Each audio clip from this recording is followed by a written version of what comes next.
Okay, so my name is Sannisha Dale, Dr. Sannisha Dale. I'm an assistant professor in psychology at the University of Miami, but more recently I was at Harvard University and Mass General Hospital, and so I transitioned within the past year.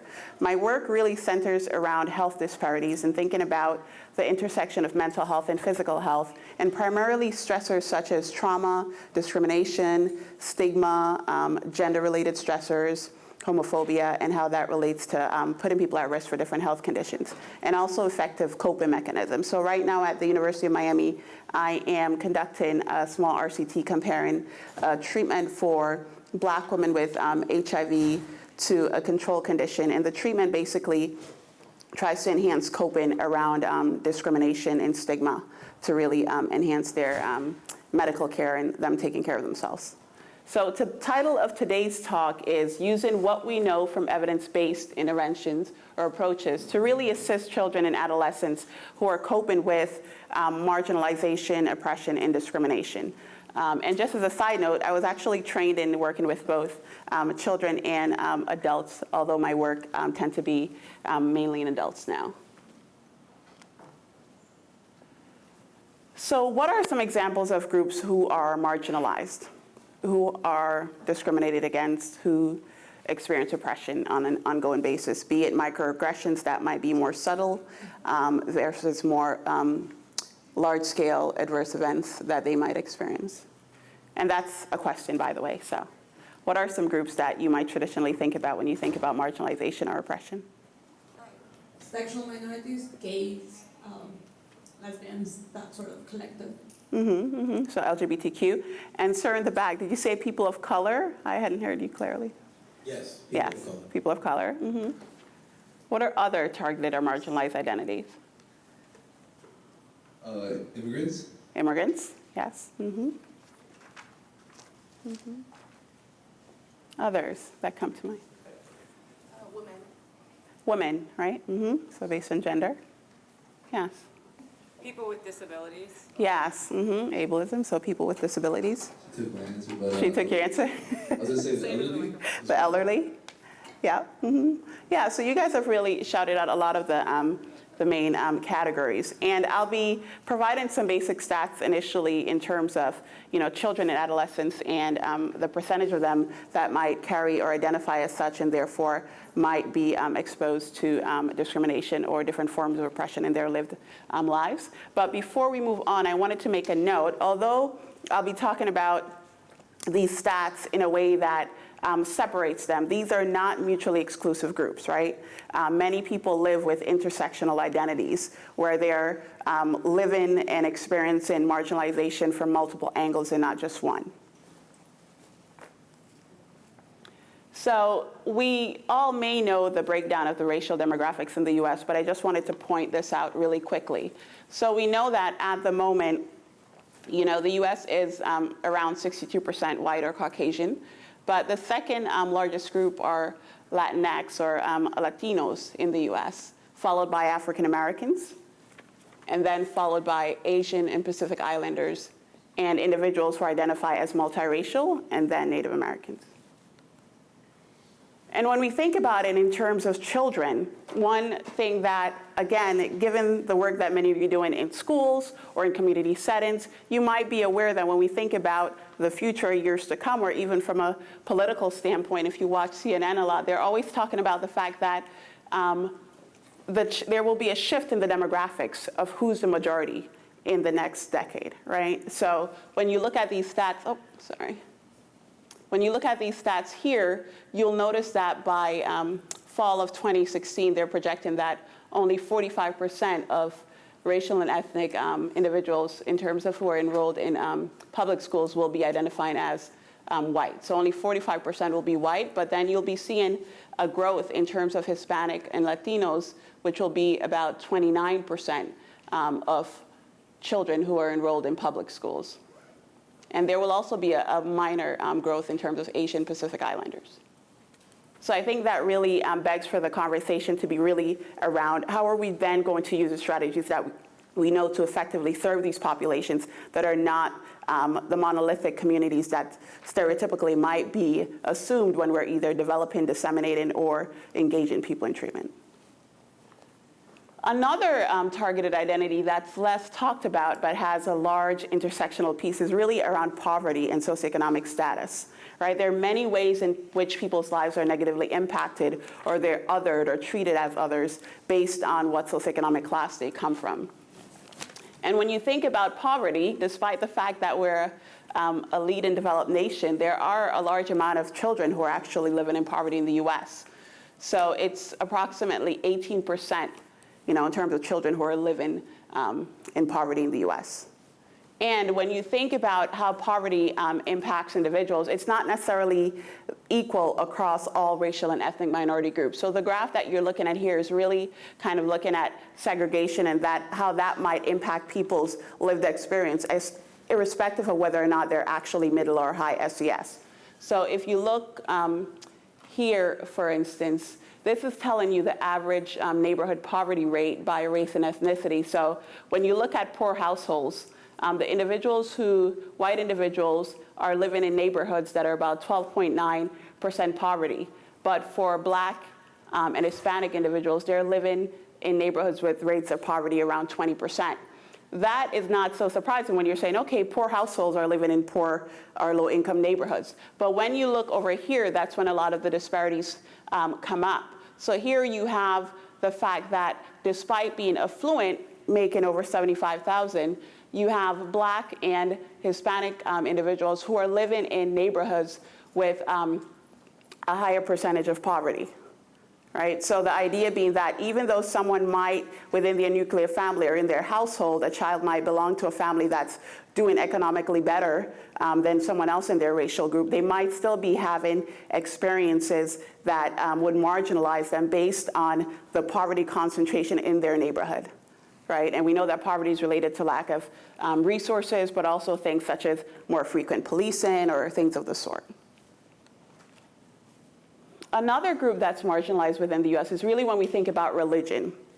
Right? So in the US, the largest groups are really Protestant and Roman Catholic, so people would say Christians, right? But also you have a large percentage that aren't necessarily identifying with a religious group. But then you have religious groups and spiritual groups that tend to be marginalized in different ways. So here you're looking at Jewish individuals, Muslims, Buddhists, individuals who identify as Hindu, right? And there are more recent events in our past, say within the last decade or more, which really gave us as a nation an experience that it's different for individuals who are religious minorities, and especially when we think about Muslim Americans and their experience within the context of what happened post 9/11, for instance, right? And how that may and continue to impact Muslim American families in terms of how they're experiencing their lives in the US. Some of these questions that were given in 2017 kind of highlight some of the common ways in which people are thinking about their experiences. So the first question said, is there a lot of discrimination against Muslims in the US? And about 75% of individuals said yes, right? And they were also asking about the current individual in the White House, and they asked, does he make you feel worried? And 68% said yes. And another question asks, in recent years, has being Muslim in the US, has that gotten more difficult or hasn't changed? And for a half, people felt like it got more difficult, and for some, they felt like it had changed. But again, this is just to give you, again, a snapshot of really what is the context of marginalization that children may be experienced or exposed in nowadays. When we think about sexual orientation and sexuality, as someone noted midway back, that's also a group that's largely marginalized within the US. And the CDC was able to gather some data and be able to kind of approximate how many students identify as LGBTQ within the US. And they found that about 1.3 million kids, or roughly 8% of high school students in America, reported being LGBTQ. The thing about this survey is that actually not all schools and communities could opt out of answering this question. So there still might be a large underestimation of the actual population. And being LGBTQ has been linked to many mental health disparities, such as attempted suicide, experiences with depressive symptoms, homelessness, again, thinking at the intersectionality of how they might be marginalized. One thing that is a good and sad representation of how far we have to go when we think about affirmation and really the rights of individuals who are LGBTQ. This is a map that was found that really is looking at states that have laws restricting teachers and staff from talking about LGBTQ issues at school, right? And Florida is not one of them, but that clearly is, again, when you're not just thinking about their own lived experience outside of the classroom or within the school community, but the fact that educators or providers in the school are told that they cannot engage in these topics.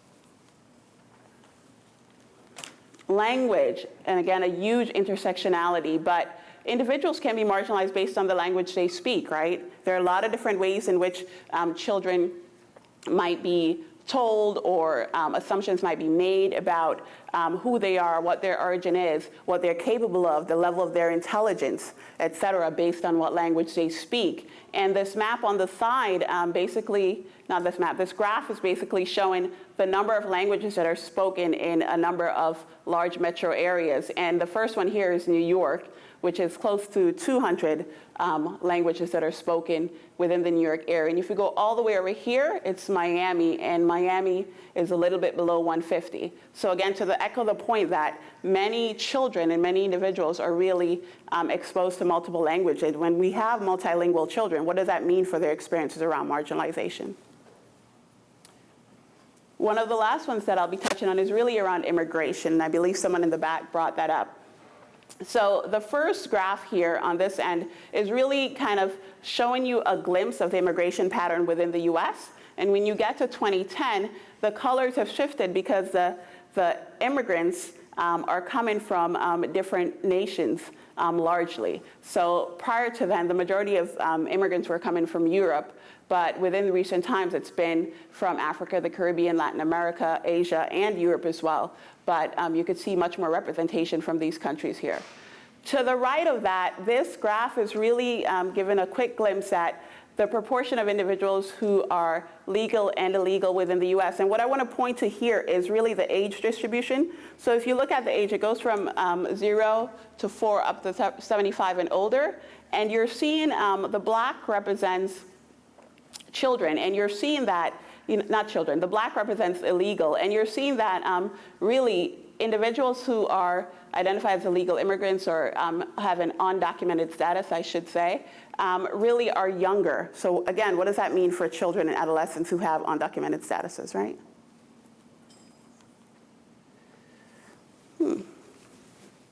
I had some videos that I wanted to show, but I think I might move forward and come back to this because I might need a second hand to help me do that. Yeah. Unless I have some IT who could help. But so when we think about marginalization, something else we have to think about, again, is politics, right? So there clearly has been a visceral and obvious shift around the language that's used to talk about marginalized groups, right? And some has really been around immigration and border security, such as building a wall, right? What it means for DACA and the status of undocumented students, right? Limitations being placed on who can travel to the US or not.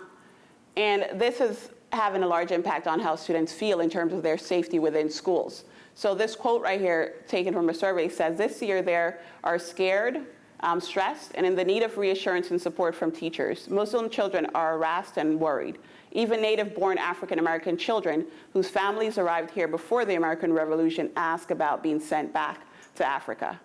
My students have one thing in common. Apparently, America hates them." So again, the idea that policies and politics are impacting how children are feeling. So to move on to why you actually came to this workshop, because many of you may know that stat, how can we best assist children who are at the intersection of many of these marginalized identities? And I do want to say something up front. I think that systemic political, policies, major government interventions, really what's needed to make sustainable change, right? So the ball should really be focused on how can we stop discrimination? How can we stop oppression? What are policies that are in place that could actually stop those things? And not just a matter of how do we help our students and adolescents cope in the face of these marginalized experiences. So that should be the focus. But that said, interventions and strategies at the individual level are also needed. And one scenario that I like to talk about when I think about, well, why is that important? If we think about a burning building, right? If a building's on fire, what would you do? Anyone? Raise your hand. Did I see a couple? Call the fire department. Call the fire department. Okay, and what would they do? Let's say get a fire extinguisher and try to save as many people as you can. Okay, so you get a fire extinguisher, and so you're spraying it to kind of put out the fire, right? When you say save the people, what do you mean? Like, not a firefighter, but assess the situation and see if there's anyone that you can help before the fire department gets there, because there's normally time in between. And you help them by doing what? By putting them on your back and taking them out of the... Right, get out, right, get out, right? So it would be a two-part approach in that it's how do we out the fire, right? Where's the water, where's the fire extinguisher? How do we call 911? And then simultaneously, how are we helping people on the ground right now who are still being burnt by this fire? So I think that metaphor kind of resonates because of the fact that when we think about individual strategies and approaches and things on the smaller scale, it's almost as if you're trying to help the individual despite or in the context of this blazing fire. You're saying, let me try and help you get out, right? And if we think about the fire, we could think about it as a representation of society, the US, or these isms that are constantly disrupting and having people's lives in crisis in many ways, right? So the individual effort is still necessary because while we are hoping and working for policies to change so that the fire can be out, we need to think about what can we get individuals or how can we help them to try and cope with things. The other note I wanted to make here before we talk about strategies is really on, a big part of strategy in working with individuals is about self-awareness and challenging our own roles that we play in our day-to-day lives or work, our own privileges, right? And also complicity in terms of how we go along with different isms and different experiences of marginalizing students and adolescents. So what is the impact of oppression and marginalization and discrimination? I'm using a model here that will make it easy to relate in terms of CBT, but also this is actually the way it's mapped out in a lot of the work that I've done. Meaning when I've asked individuals, how have your experiences with discrimination impacted you? A lot of times it comes up in the context of affect, right? People being affectively dysregulated, right? Something occurring that made them upset, made them sad, made them angry. But not only that, impacting how people feel in terms of their emotions, how they feel physically, but also the thoughts that people have, right? A lot of times we'll talk about concepts such as internalized oppression. So when you're treated badly and you're told bad things about yourself persistently or on several occasions, then you might take that voice inside. If someone has told you, you're not going to be anything. No, you're not smart enough to be in here. Where are you from again? You're an immigrant. You might at some point take that voice in and say, they don't expect me to do well anyway, right? And so people might have not just the emotions that go along with marginalization and oppression and the feelings, but also negative thoughts that they might end up internalizing, right? Or having play over and over in their minds. There are also unhelpful behaviors that individuals might end up engaging in reaction to marginalization. So one behavior that's been linked to experiences with discrimination and marginalization might be acting out. So conduct, behaviors might be something that's seen in adolescents and students.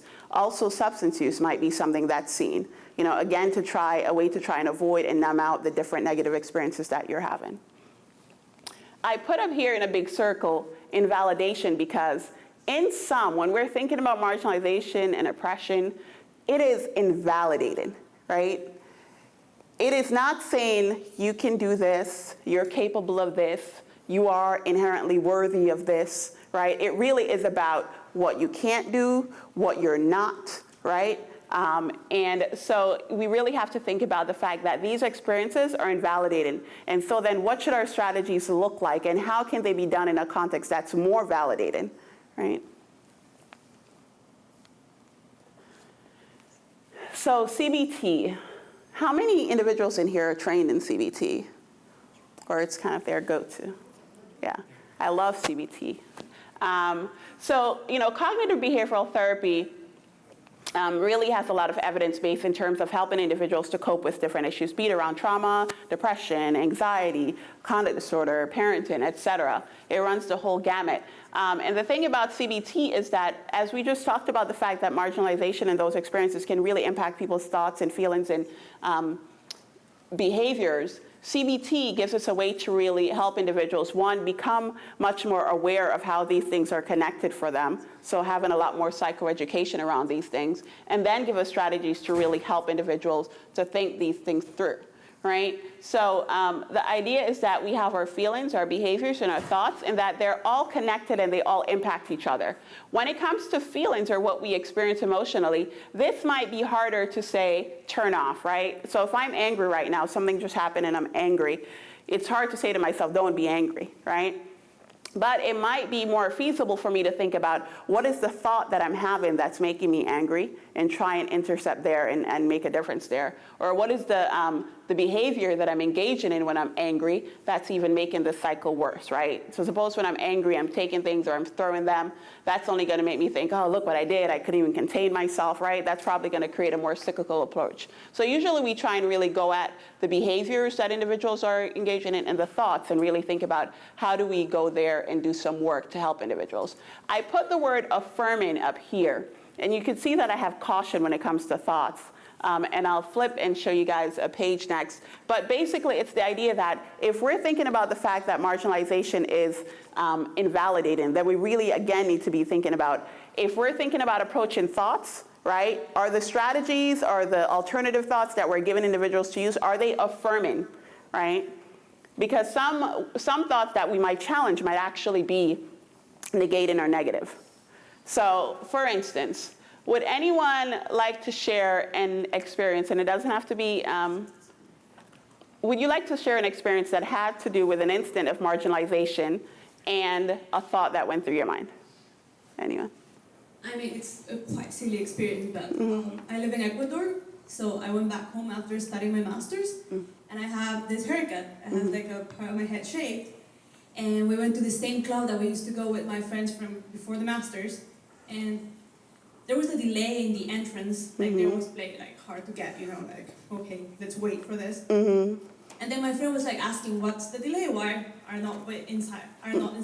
Why are we not inside the club? And then they said, it's the girl with the shaved head, that's the problem. And then I was like, what? Like, seriously? Like, it's just hair. And then, well, the thought that went through my mind, it's like, I cannot say it in public. But it was like, really? Like, I live in such a city in which like a piece of my hair minds. And what did you, what were your thoughts about, well, it seems like you concluded that, one, they were marginalizing against you because they verbally said that, right? And if I can conclude based on how you're talking, it made you upset, right? Yeah. So if someone was to say to you in response to how you felt in that moment, if I was to say to you, do you think that you were jumping to conclusions though? How would you feel about it? Yeah, no, I was not jumping to it.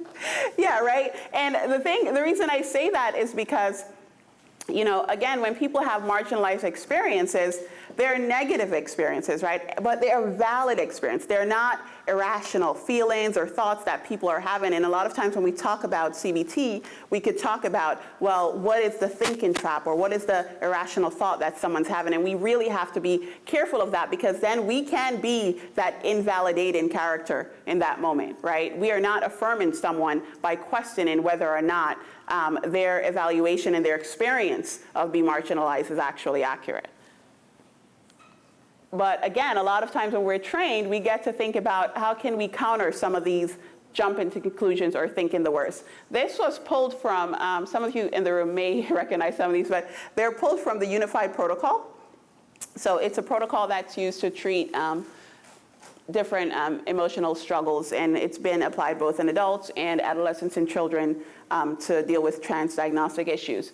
But this is an example of some of the questions one might ask, right? If we're saying, okay, this person is perhaps jumping to some conclusion, how might we help them to counter that, right? And if you think about being marginalized or having a marginalized experience, read these questions, and I'm going to get your thoughts in a minute on how do you think it would make someone feel, or whether or not it's even appropriate to ask something like that, or to help them, try to get them to think about their experience in that way.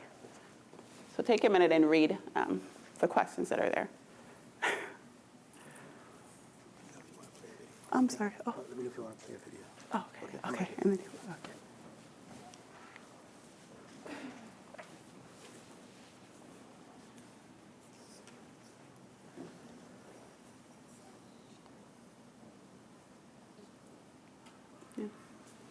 And again, while these questions would be great, and I've used these many times when it's just, say, a non-biased experience, such as someone being anxious around seeing a particular animal or something like that, right? And they're estimating that the outcome would be very bad if they were to get close to a dog or a snake or et cetera.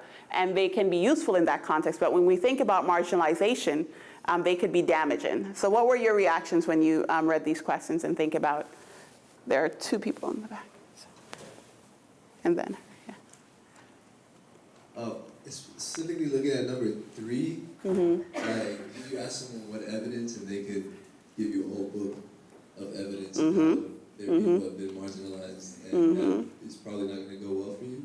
And also just asking some of the questions to people that are actually, it's kind of like you trying to take control of their feelings, where you can't really tell someone how they feel, whether or not it's logical or not. Like, it's kind of, it's not, in this matter, it's not really how they feel is their feelings, and you can't really question them. It's not fair.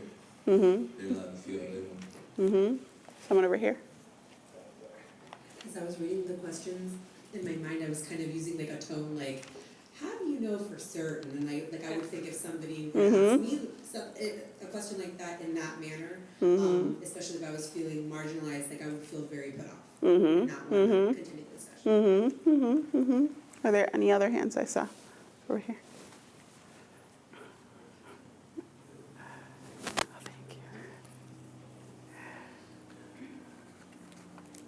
Oh, thank you.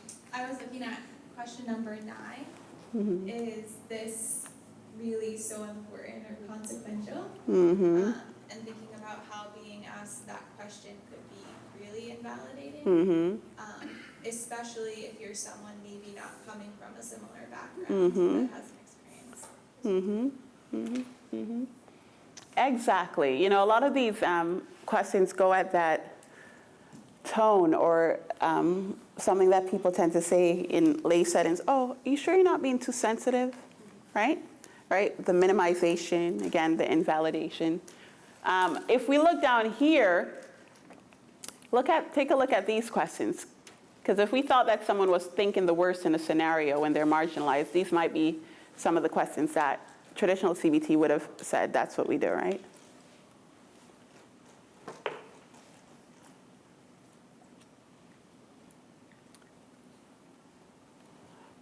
What are your reactions to the ones that are not highlighted? So what is the worst that could happen? So if you ask someone, they're thinking about, oh, well, you know, this situation, such and such might happen to me, and you're thinking, what is the worst? How bad is it? So what? Is it really that terrible? What might be someone's reaction? Minimizing my feelings. Yeah, minimizing, right? And again, you really could get a textbook of evidence to say that, right? So if you're saying to a young African-American adolescent that said that, you know, I want to go jogging, but I fear that if the police see me jogging, they might chase me, or an encounter might ensue of some sort, right? I can't jog with my hoodie on around this area. And you're like, oh, but, you know, might you be thinking the worst, you know? What's the worst that could happen? How bad is it, right? And in that instance, it might be like, well, duh, I could die, you know, if this was to be something that's a potential outcome. And so the same for these kinds of questions. However, if you zone in, right, because we don't want to throw the baby out with the bathwater, and I love CBT, and hence why I've adapted CBT strategies in the work that I do so much. But there are ways that we can help people think about the thoughts that they're having that might be carrying so much weight to it, right, when they're thinking about their experiences. There are different kinds of questions that we could ask that could be helpful. And if you notice a pattern, take a look at these questions that I've highlighted. So this one says, if blank happened, could I cope with it? How would I handle it? Even if blank happens, can I live through it? Have I been able to cope with blank in the past? What do you notice about those three? They seem to be framed kind of in a more positive, like solution focused kind of way, as opposed to like blaming or invalidating. Exactly, exactly. Did I see another hand? Yeah.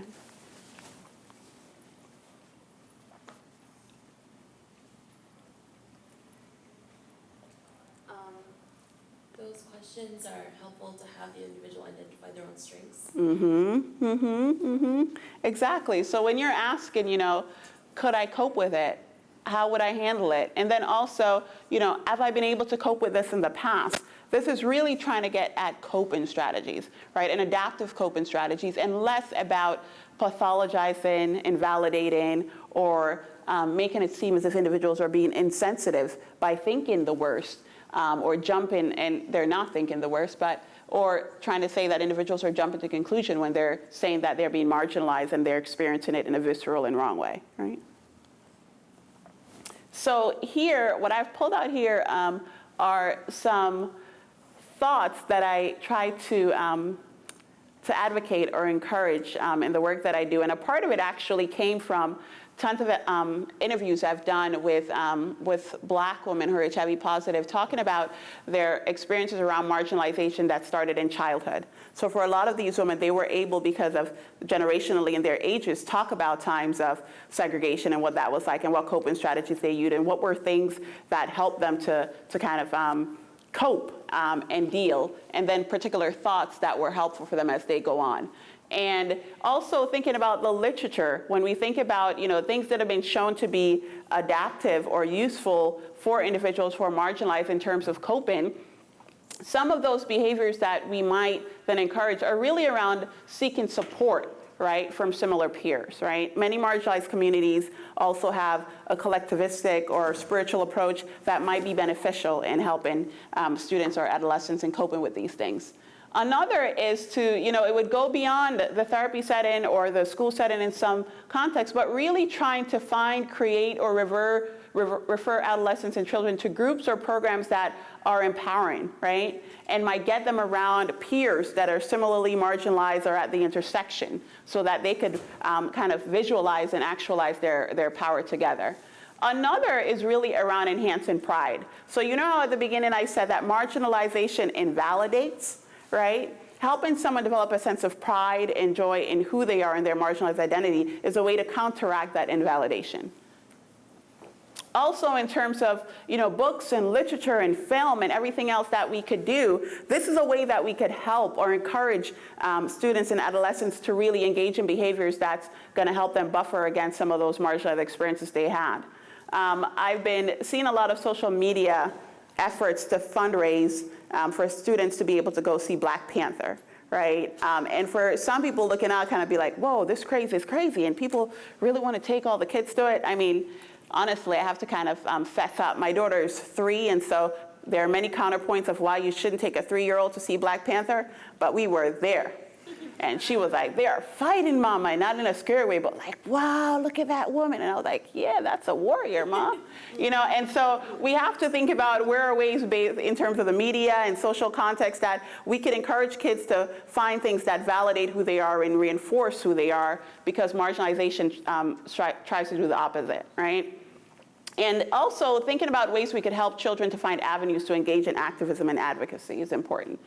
The thoughts that I have up here are 2 simple ones, and they might seem simplistic in many ways, but a lot of individuals have said to me, after being stripped down and told all the things that I'm not and that I can't do, it really became easier when I really was able to kind of see that inherently I'm powerful, right? that all these messages that I'm getting, all these behaviors that other people are telling me or saying, inherently, I am powerful. I am a powerful, worthy child, right? I think those are the kinds of thoughts that we want to engender. So it goes a little bit beyond just saying, what is your negative irrational thought and how do I counter it? It goes a little bit beyond that to say that, what is an adaptive thought that we could help you to foster and to recognize that could also help you in that situation? Another piece is really around blaming, right? And we could think about, you know, in the context, for instance, in school for children when they're bullied and the questions that a child might have about why did such and such say that, or how do I react to that?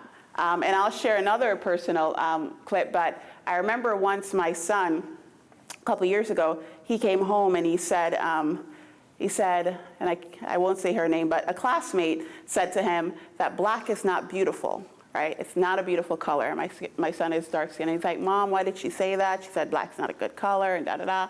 And my conversation with him was really to try and break down, okay, and how do you feel about that? He's like, well, I'm black. And I'm like, but let's be clear, it's not your fault what she said, right? She's getting that message, and whatever she said is on her. She said something that's hurtful, but it's not your fault. There is nothing to dislike about your skin. There's nothing to dislike about you. So sometimes children will try and internalize the messages they get again and feel like they're to blame for what was done to them, right? So we have to be mindful to try and help children recognize that when these issues and instances of marginalization occur, they're not at fault. I'm not to blame. And it sounds simple, right? But as adults, we even struggle with that at times in terms of whether or not we internalize a negative message or a response, right?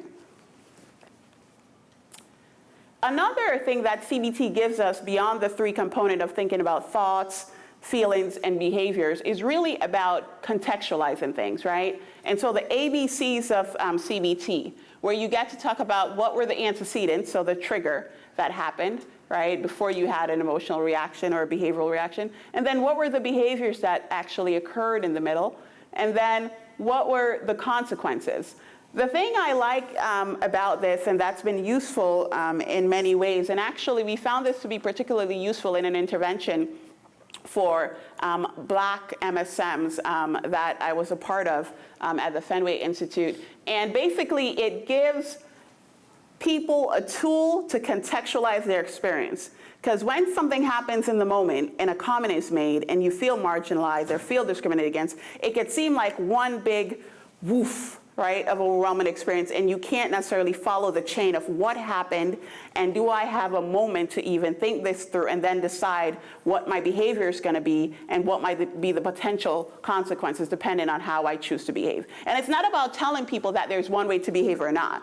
Right? So when we read the thing about like what's the emotional reaction, it's not to say to someone when a marginalized experience occurs, don't be emotional, don't get upset, right?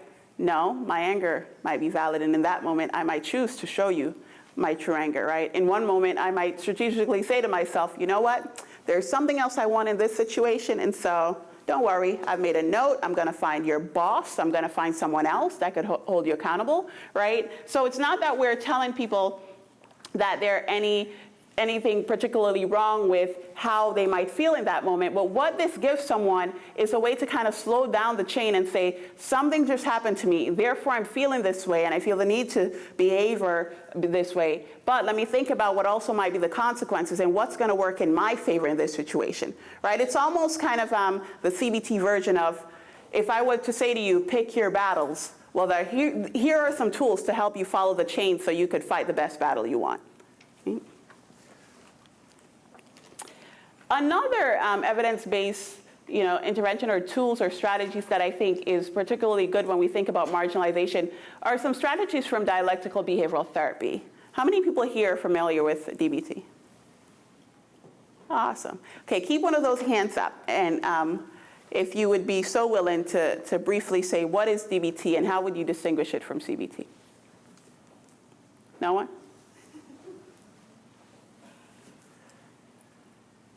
No? Is that someone right there? No?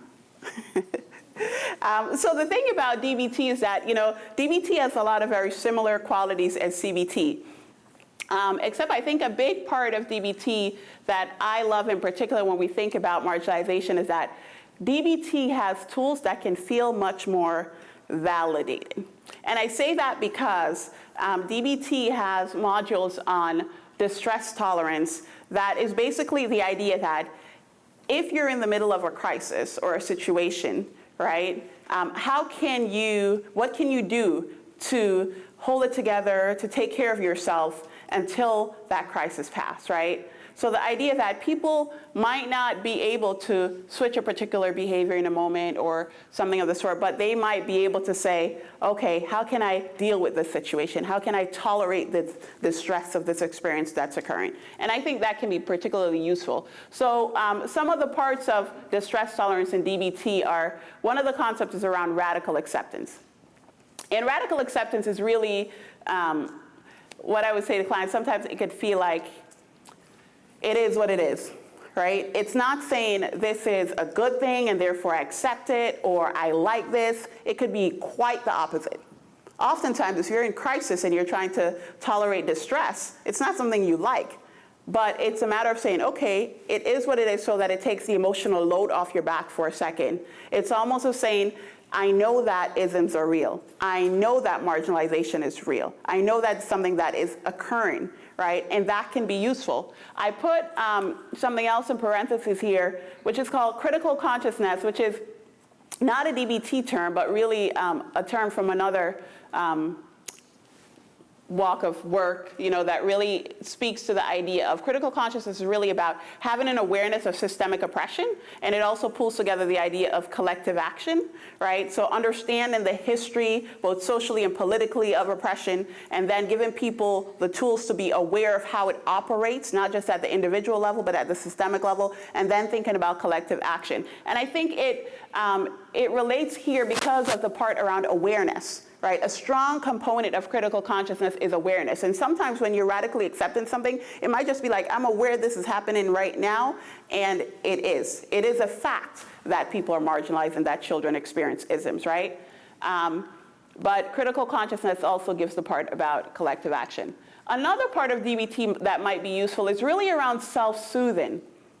Right? What are things that could be done? And some of them can be very brief, and some of them can be longer, but really to kind of bring down the distress a bit, right? And these are, the self-soothing techniques tend to fall under the categories of our senses in terms of vision, right? Is it by looking outside, right? Or looking at something that's visually appealing? Is it hearing, right? So listening to music. Touch.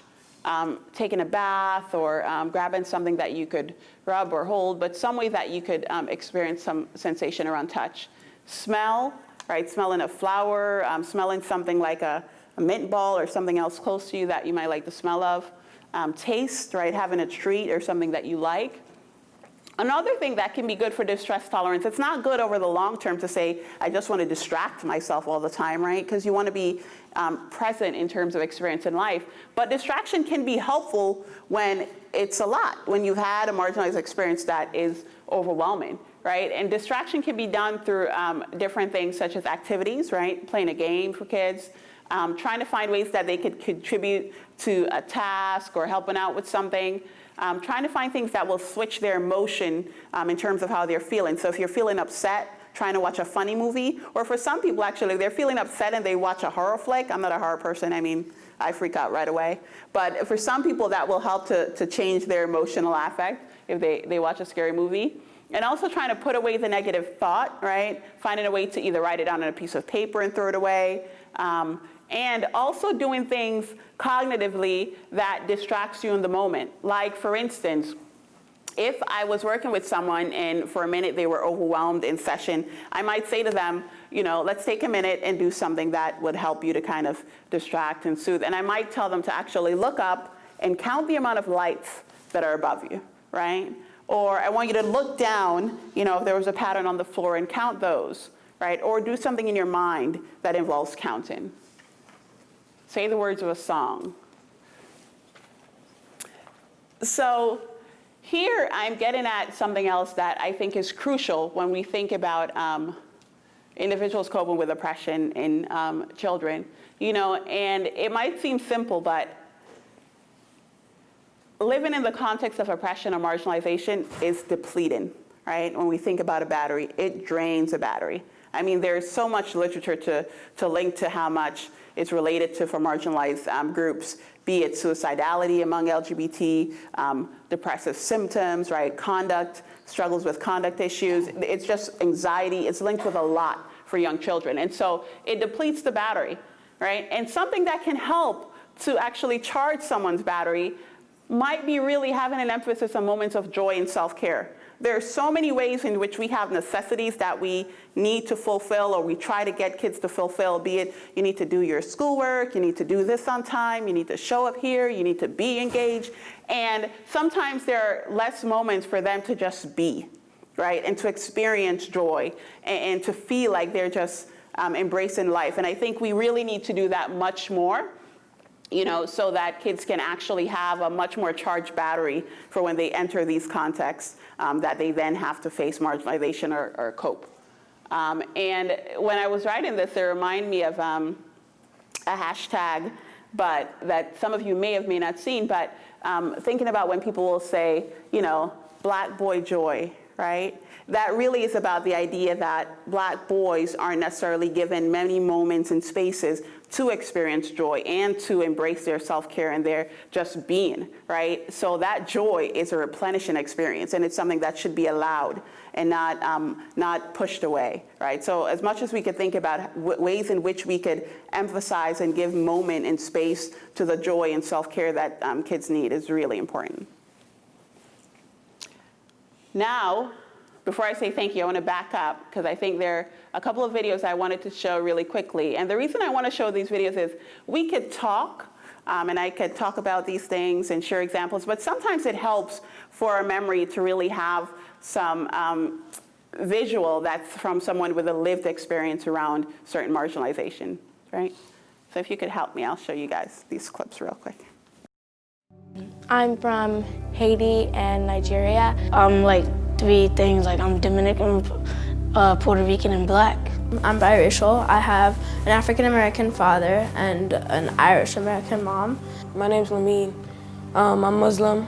I'm Indian, British, Scottish, and American.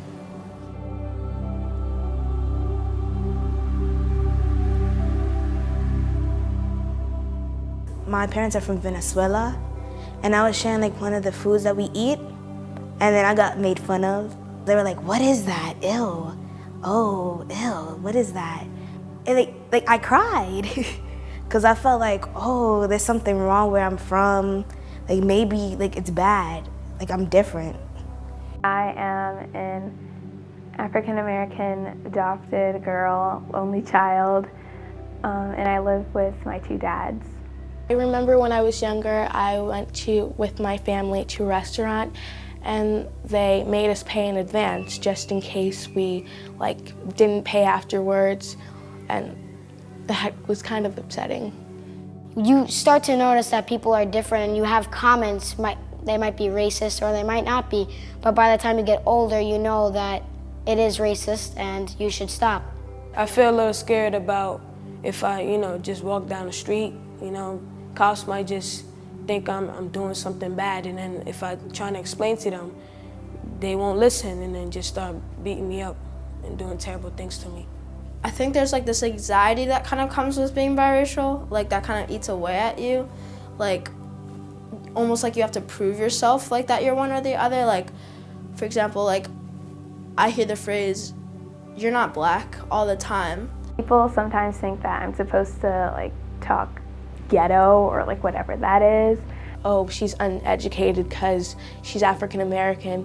Because I'm Hispanic or Latino, I can't have a lot of money. Just this weekend, I went with my friend to Urban Outfitters, and we were shopping, and I really wanted to try on this dress, and then this lady that was just there, she was kind of watching me, and I'm just I'm not gonna steal it or anything.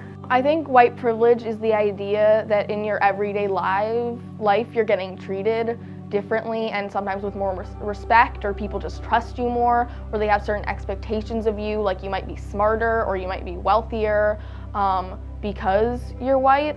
It makes me feel guilty sometimes, even though it's not my fault. I feel guilty for having a privilege that I don't deserve. If I was ever like the mayor or something that controls the policemen, I would want to go out and look in the neighborhoods where there are people that's very friendly so you can pick them instead of like these guys that's just doing all this training. It's better to pick people that's more minded with the community than to just pick some new guy and get on the street. Like, it's just not gonna work out. We have like these kids from, they're Ecuadorian, and they get made fun of because they look Mexican, and they get told on a daily basis, oh, you like tacos? Oh, you like churros? How come I saw your mom on the corner selling ices? Like, it's, like, I feel bad for them personally, because I'm like, wow, like, they're not, and like, even though they tell them I'm not Mexican, I'm Ecuadorian, they still get teased.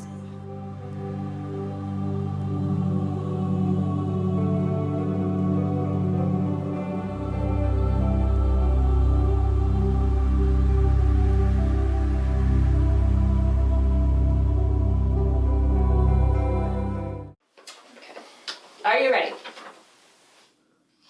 Oh, I suppose. I don't know. Okay, let's get together. My name is Annie. I'm Hannah. My name's Alyssa. My name is London. My name's Alexander. My name is Rihanna. And I'm gay. I don't really like to identify with a sexuality, but if I had to pick one, I would consider myself a bisexual, demisexual. I think right now that I'm bisexual, but I'm really not sure at this point in my life. I identify as bisexual. I identify as transgender and male. I am transgender and I identify as a straight woman.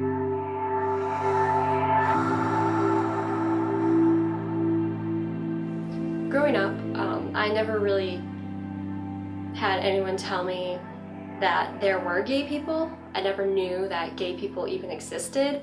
All I knew was that, you know, a boy fell in love with a girl and a girl fell in love with a boy and they got married and they had kids and bam, that was life.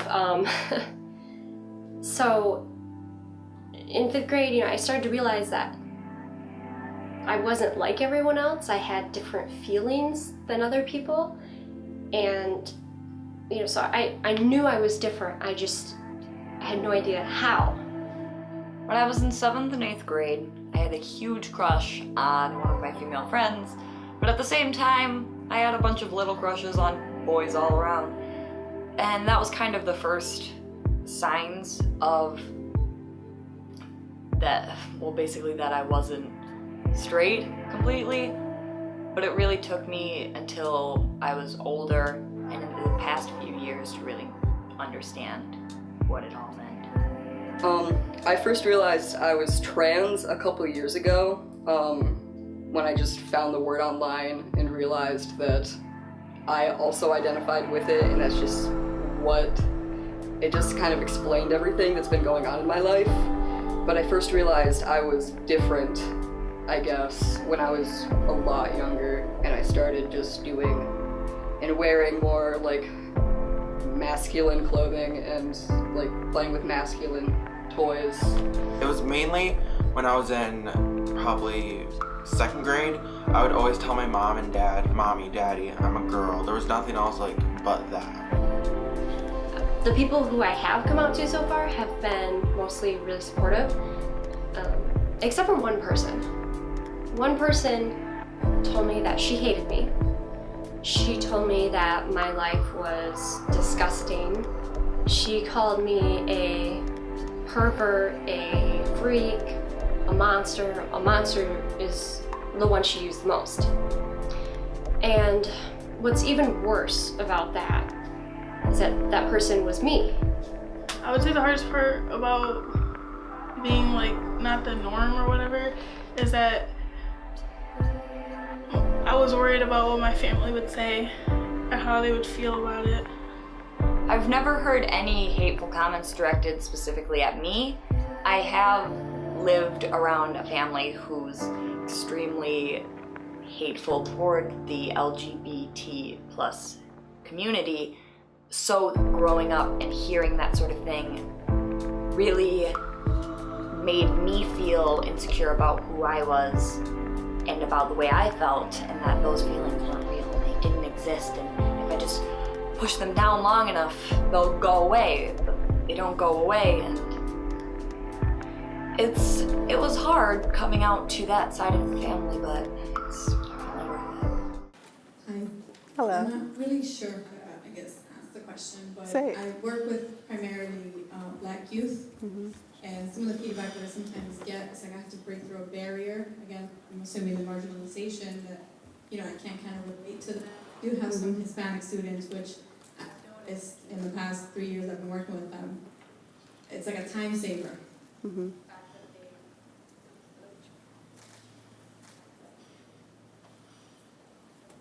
Hello?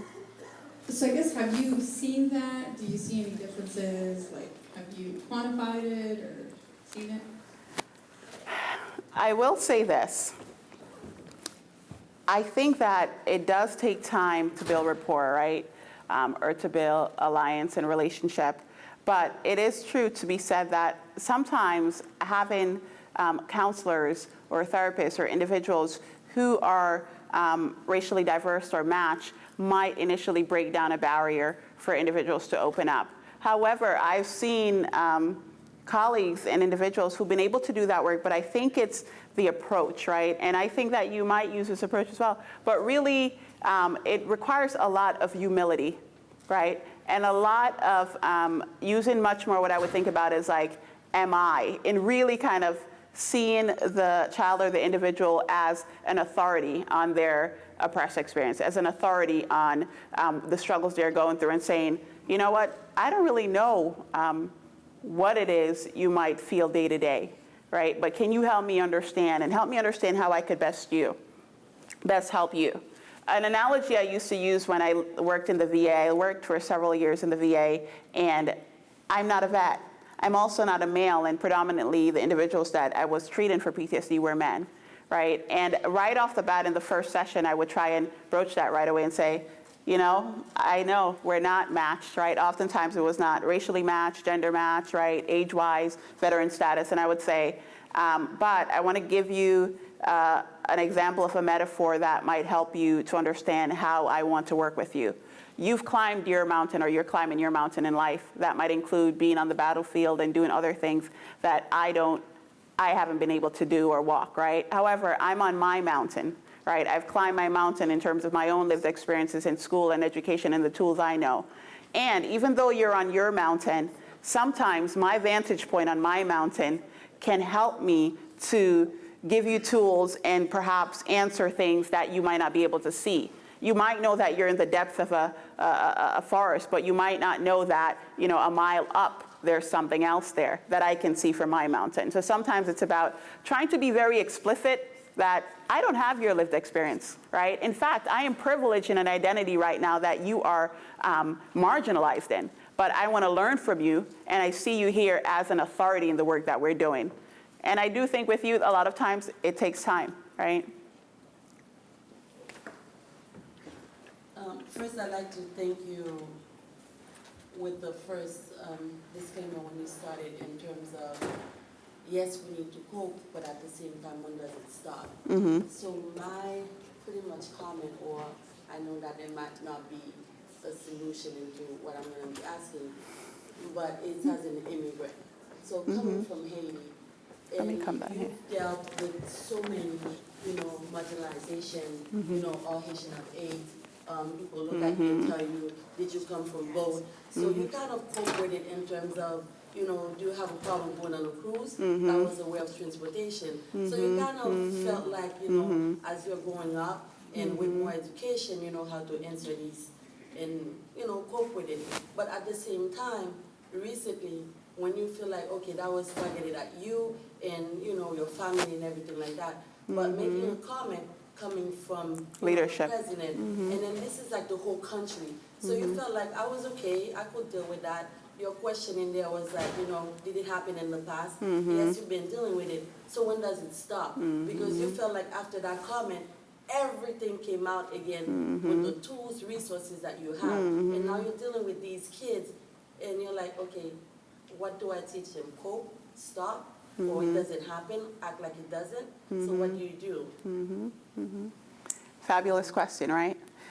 You're reminding me in terms of discussions I've had about when we conceptualize and think about marginalized trauma that people experience and think about whether or not we approach it in the same way we would treat like a single incident PTSD, right? So somebody experienced a sexual assault and then they were struggling with that emotionally or coping, how we would help them with that incident, versus when we're seeing repeated trauma or marginalization experiences where it's like blow after blow after blow, right? And the idea that with one incident, you might be able to say, okay, what's the probability of it happening again? Let me help you to kind of wrap it up and put that behind you. But here it's a matter of, and it's going to keep happening again. Unfortunately, yes, I would love for the fire to be out. I think we all would, right, in terms of policy movement and structural movement and leadership movement, to be the day when I could say, I don't have to prepare my 2 children to face and think about marginalization, right? I would love to be like, oh man, put that down. I don't have to have those talks over and over, but the reality is, it is a lived experience, and that, I think, is where not only the radical acceptance comes across, but it's the critical consciousness. The awareness is actually healthy for us, right? So the more tools we could give children and have them see that not only is this a bombardment now and an impact on how you're experiencing life now, but this has happened before, right? For decades, for centuries, right? But that also, that awareness can give you an outlook that I will survive. I am going to be resilient, right? Because generations before me have been, right, in terms of thinking about marginalization. And so I'm not answering you with an answer that we would all like in terms of when does it stop? And let's just stop it, and then we won't have to be helping children cope with it. But I think there is still a lot for us to think about in terms of, we know the legacy of how our people have been resilient, right, in many ways. When you think about Haiti, man, whew, a narrative of resilience is unmet when we think about Haiti, right? And so I think that is something that we have to think about as well, is yes, we would like the fire to be out now, but in the meantime, how do we teach a narrative that raises critical consciousness, that can raise a sort of sense of radical acceptance of the system is broken, but I am not going to be broken, right?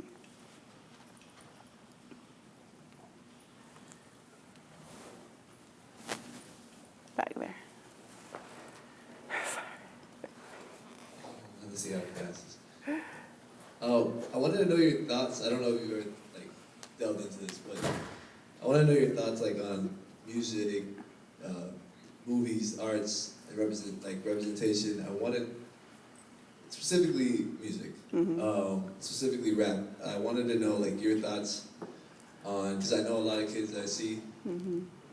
Unfortunately, the rap that they listen to isn't the one that I think is the good, good rap, right? So I just wanted to know, but then if you don't promote that, then you're kind of, like you said, you're invalidating what they like, and then you're making them, and then it might come off bad. So I was just curious, your thoughts, sentiments, insight on how you would handle a young youth that's listening to that, and you can't tell them oh no, that's garbage, don't listen. But listen, then you sound like an old man.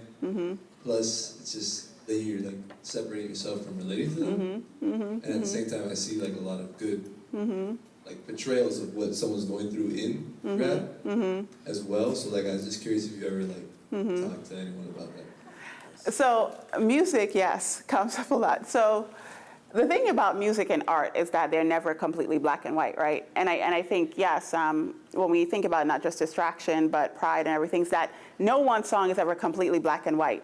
And it might help to think about what about that song do you relate to, right? So I can't claim to be up to speed on a lot of music, but I will confess. I was having a text conversation a couple weeks back with some of my girlfriends of color, and we were talking about an experience that one of my girlfriends had, and there were microaggressions and different things that transpired, but she was kind of flipping it and make movements in her career that was to her benefit. And all of a sudden, I was like, wait a second, and we started throwing out lines from Kodak. Yes, no, Kodak Black, right? right? And so I was like, okay, I can't relate to all of the words of this song, and I can't pretend to be up or hip. Obviously, I was getting the song title wrong, right? But there were pieces of it that really resonated, irrespective of other parts of it. So I think I would go to what resonates to you about this song, right? I'm much more of a, Tupac, like the level of consciousness in his music was something that really resonates to me when I think about critical consciousness. But to the youth, I think, again, no art form is completely black and white, and to kind of find the gray and see what it is that resonate with them. Because it might be, one, the pain in the music, right? What it is that artist represents in terms of politics or the system or just their own individuality. So I would try and get at the depth of what's coming up in the music. Any others? I'll try to be loud. Thank you, Sannisha.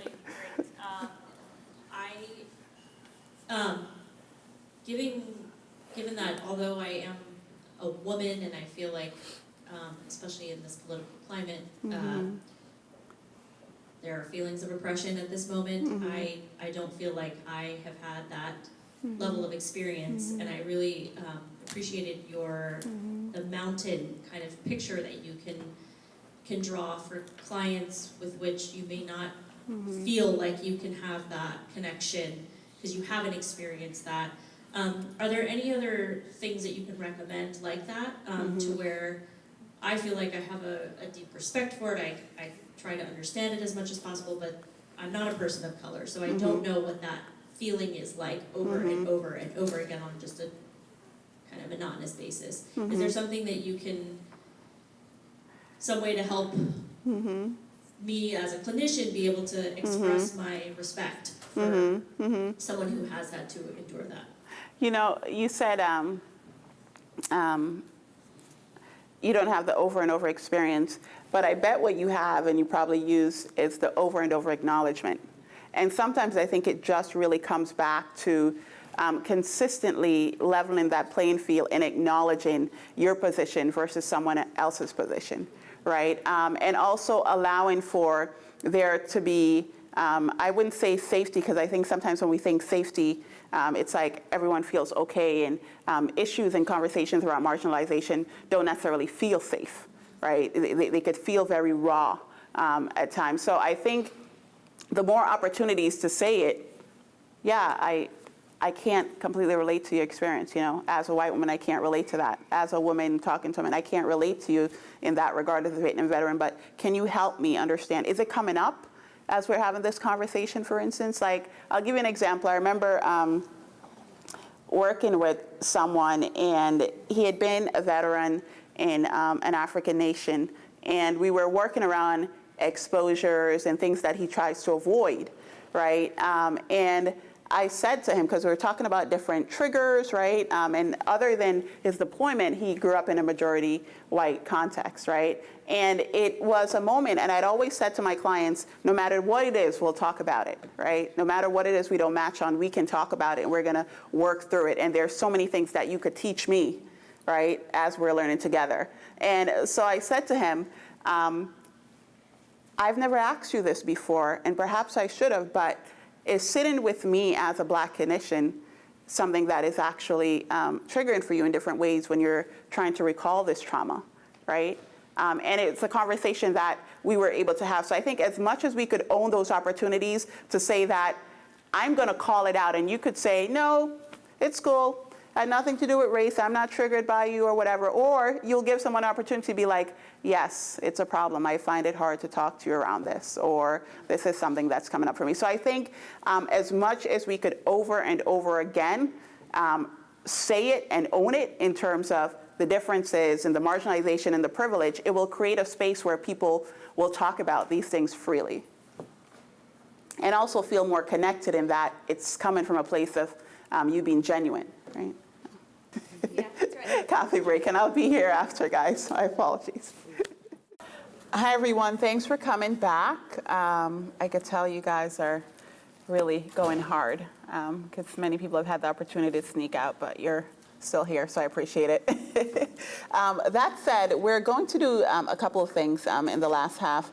I'm going to continue one of the videos I stopped and show you another, and then we're actually going to engage in some small group activity and role play. And we'll have other opportunities for Q&A. After my family member tried to change me with books, it really drove my self-confidence down.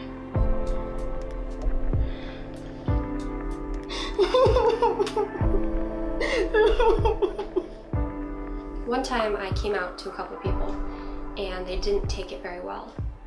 And we had been talking about it for about an hour. And one of them asked me, where do we go from here? Where do we go from here? He wanted to know. And I just asked them, well, are you guys gonna come to my wedding in like 10 years?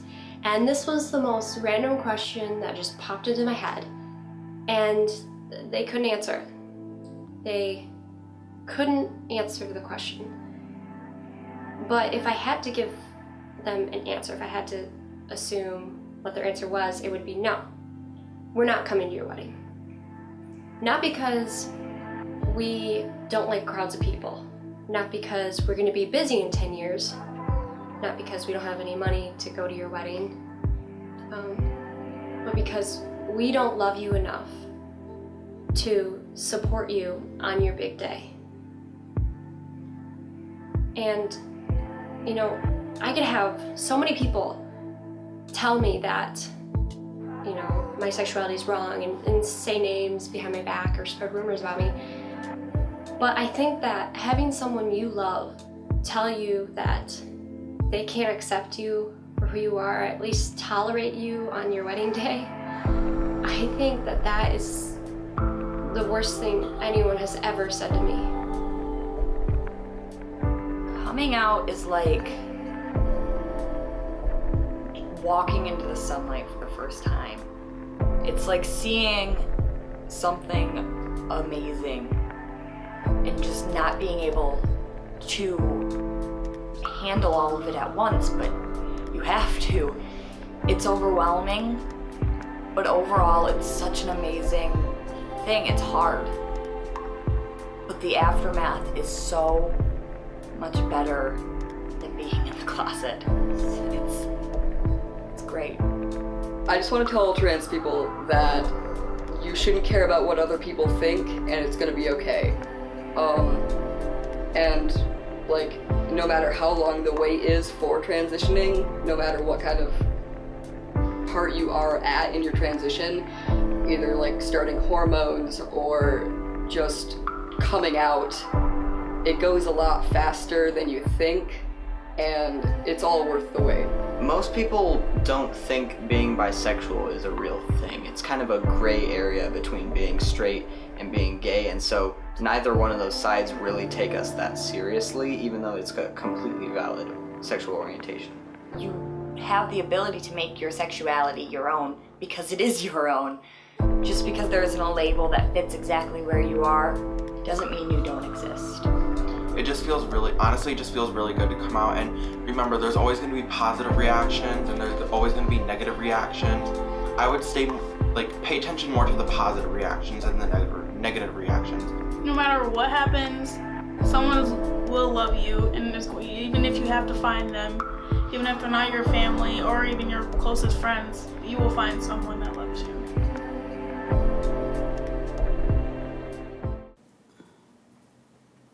There's one more I want to show you guys. Ferguson. I lived there. Ferguson. Where Mike Brown got killed? Last year was really nerve-wracking. Mike Brown, he got shot and he wasn't armed. Everybody just started talking about it. Like every class I went to, just everybody just brought up the conversation. Like it just kept coming up, and I didn't want to talk about it. So we were out there when the death of him happened. Like that day, I got mad because I actually saw him in the street. Like his grandma, she lives like 2 houses over from me, and his little brother, we cool. That's my friend.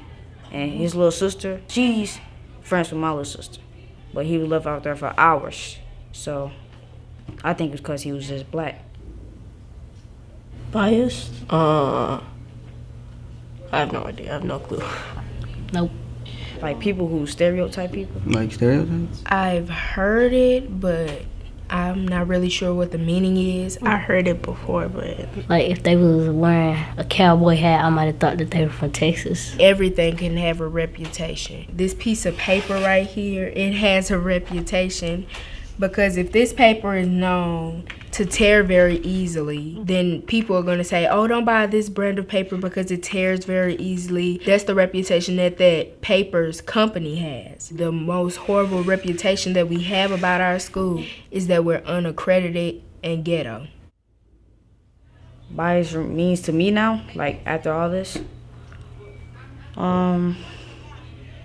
people who do stereotypical things, people who are racist. I do feel like people judge me because of the way I look. They're judging you before they actually know anything about you. You probably be around biased people, just don't know it. I found out that it was more important for me to like stay in school and stuff because some people might doubt black people for being educated and stuff. So it's more important to me now that since that happened. I like just heard of it before, but like I never like really paid attention to what it really. Now, you may not have had these same narratives from students you've worked with or students you've counseled or worked on behalf or interacted with, but I want you to actually take a minute and take the pads that you guys have in front of you, and I want you to think about an experience that a student shared with you around marginalization.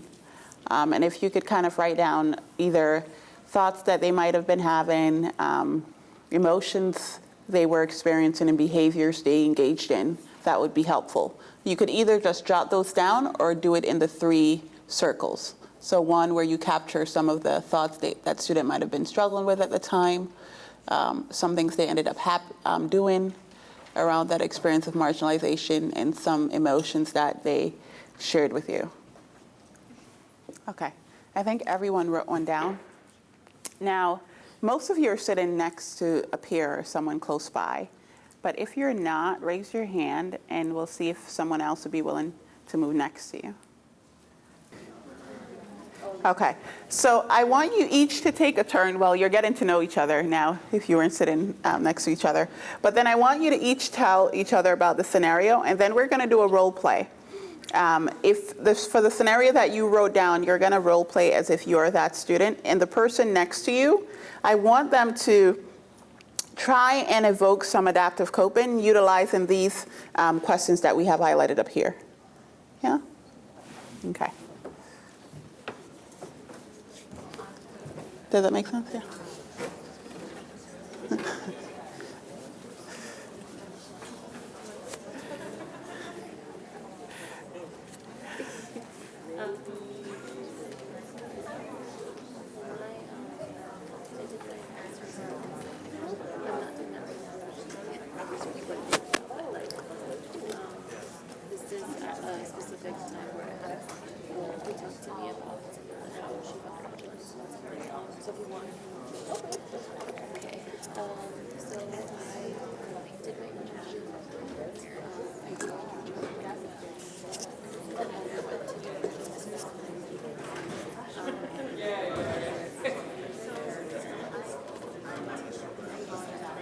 Okay, let's debrief.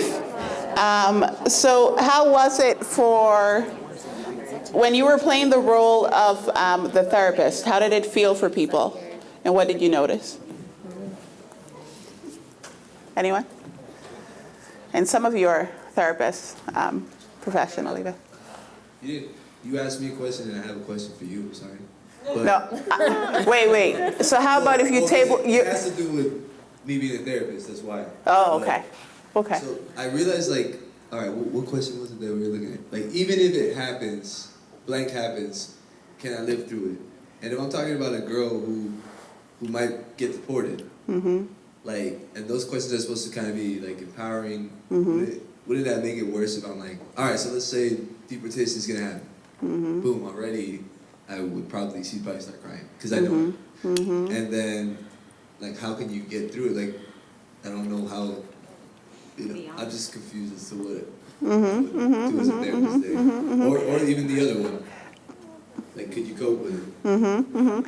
So what you're bringing up there is that depending on the experience and what it is, right, that person might not, it's not everyone that's in a mind frame or at a point where they're like, let's think after and problem solve, right? It might be, there is just a lot of distress and a lot of emotions right now, and I need you to help me to manage my distress, right, and practice some distress tolerance and just hold space for me and validate, you know, over and over again what I'm feeling, right?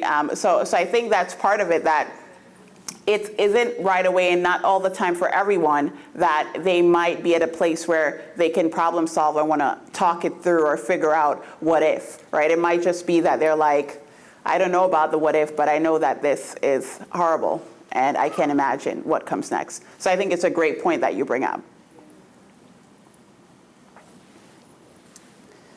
Do we have a specific question we're supposed to be answering? No. No, well, what I was asking is actually what the experience was like when you guys were role playing and what it brought up.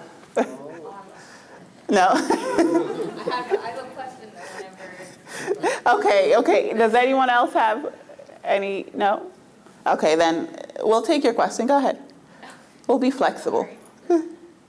I'm wondering, I'm not like familiar if there's been any research specifically, but I'm wondering on if you've looked into like acceptance and commitment therapy and some of the, like even like the work on values or things like that, and how some of that stuff might fit.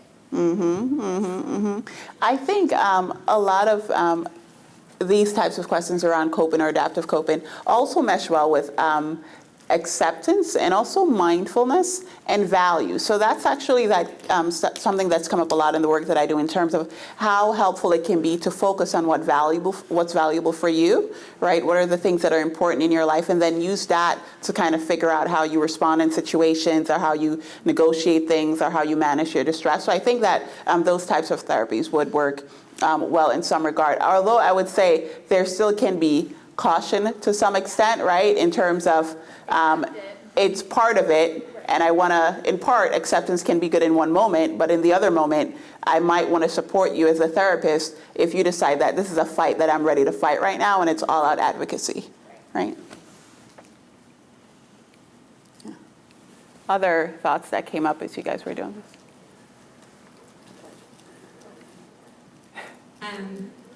I was being the therapist, and something that I found that was kind of hard was I was trying to get her to see that it might not have been her fault, that it was actually the person's fault that said something to her. And it was kind of hard, I think, to navigate that conversation because she was kind of acting as somebody who really did believe it was her fault, and kind of, I was trying to like direct her to get there on her own, but it felt like the only way to get there was to be like, just say it straight out, it's not your fault. So that was kind of tricky to do. I hear you on that, and many times as therapists we're told to not directly say or suggest, right, and let the client kind of bring it up and arrive, but sometimes because we are a member of this society, and if a message has been said over and over that's negated, it could actually be helpful to step out of that role. And I've done this many times when these conversations have come up with individuals, to say that I hear you, and based on what you're saying, you've heard this message over and over, and so therefore you've grown to accept it. And that is a part of how, I'll say, that is a part of how marginalization works. That is a part of how oppression works, right? And I'm sitting here as your therapist and only one inkling of a society, but from what I'm seeing, it is not your fault. And I'll straight give them an opinion of what I think in terms of one person. Again, I'm only one person, but I think sometimes it could help people to be like, well, that is something, right? Also, I think that self-blame is a hard thing to kind of twist at times, right? Especially when it's connected to any of the more self-conscious emotions like shame or guilt and things like that. And so those were just hard, period, especially when they've been ingrained over years. So I think patience helps as well, right? And the more you could use even Socratic methods, methods meaning kind of ask and question and trying to drill down it. Well, why did you say that? And why do you think that? And where did you get that thought from? Can help people to arrive at a place where they're like, yeah, that's true. They did used to say that to me, and that's where I started believing that. So sometimes it takes a lot of patience and just being much more Socratic in asking people over and over again, but why would you think it's your fault? And even scenarios that we use in therapy sometimes in terms of trying to get the person to say that to a friend. You know, if your friend came to you and they were saying that this happened to them and they blamed themselves, what would be your response, right? Would you think it's their fault? And oftentimes people are much easier on someone else that they can see in terms of a friend and be compassionate than they would be to themselves. So that can help. But it does take time. It does take time. A lot of times we're trying to challenge a cognition that's been ingrained for years based on being marginalized. So for us here, it wasn't so much a scenario or role play, it was more of a conversation that we had regarding marginalization.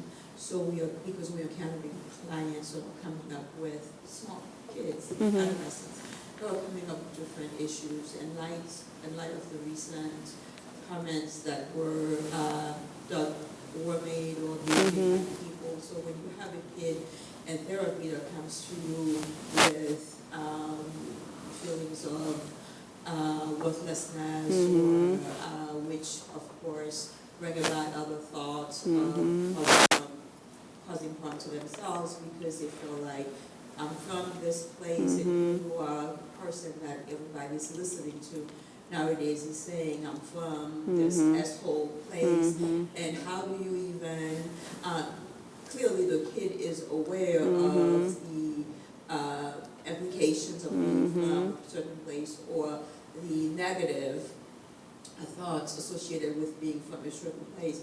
So how do you even begin to build a framework to work with that kid and get them to a place where you feel more positive about who they are, more positive about their ancestors or where they're from, because often they go back to a household where the parents don't even know how to help this kid feel more positive. So it's your job as a therapist to do that. But it's difficult because the kid cannot see past that comment or the finger pointing because you are this race or from that place. Excellent point. I think on one of the slides I mentioned the importance of looking for ways to be, and again, I think great therapists would do a lot of these things already, but looking for ways to bring in outside things. Like suppose with a kid like that, you found a book, right? Or a book on their level that talks about, say, the history of the African nation they come from or of Haiti. And you say, you know what, we're gonna learn about and talk about your background and your identity, right? And to help you understand why there's so much evidence to say that even though that person is a grown man, he's a very ignorant grown man, right? And sometimes we can use literature. Like I think a lot about how, you know, when it comes to affirmation, it's about getting information again. When it comes to consciousness, it's about getting information. And so we can pull in books or literature, let that literature be, okay, you know what? I found this awesome book and I'm wondering if we could read a couple of the pages and talk about it and talk about what resonates for you about what they said about Haitian identity or what that child is going through that book, and try to use that as a way to give them a counter narrative. And even if it might be a documentary or a clip or something else you found, I think that a lot of times we can use counter narratives to those messages that people are going to help kids kind of process and come up with their own sense of ways that they could push back on those negative comments. But it's true, it's hard, yeah. And also, you know, there's nothing wrong with giving counter evidence to show that someone who's supposed to be a leader does not have leader qualities.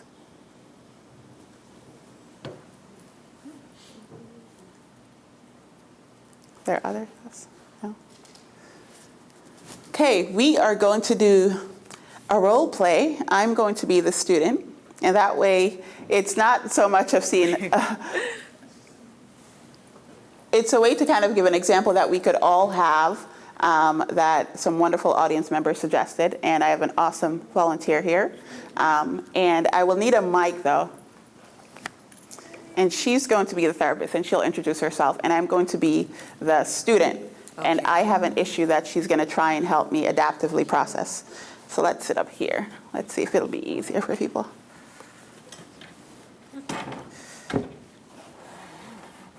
you want to sit up here? Is that okay? Yeah, that's fine. Can you introduce yourself? Hi, my name is Monique. I'm from Gang Alternative. I'm actually a therapist. So Wow, it is Monique. role-playing, but I am a therapist. Thank you, Monique. You're welcome. My coworkers are in the back. Thank you. Okay. Well, thank you for coming in today. I appreciate it. Your teacher, Miss Barb, wanted to, talk to you, and she said that you're a great student, and she wanted me to talk to you, but I want to hear your story, what's going on. Well, it's interesting that Miss Barb said that I'm a great student, because I felt like there's something she said last week that was very hurtful. And it probably, for me, I thought about whether or not I could actually switch teachers. So something was said in the classroom to you, and you thought about it, and you said, I may want to be in another classroom. Mm-hmm.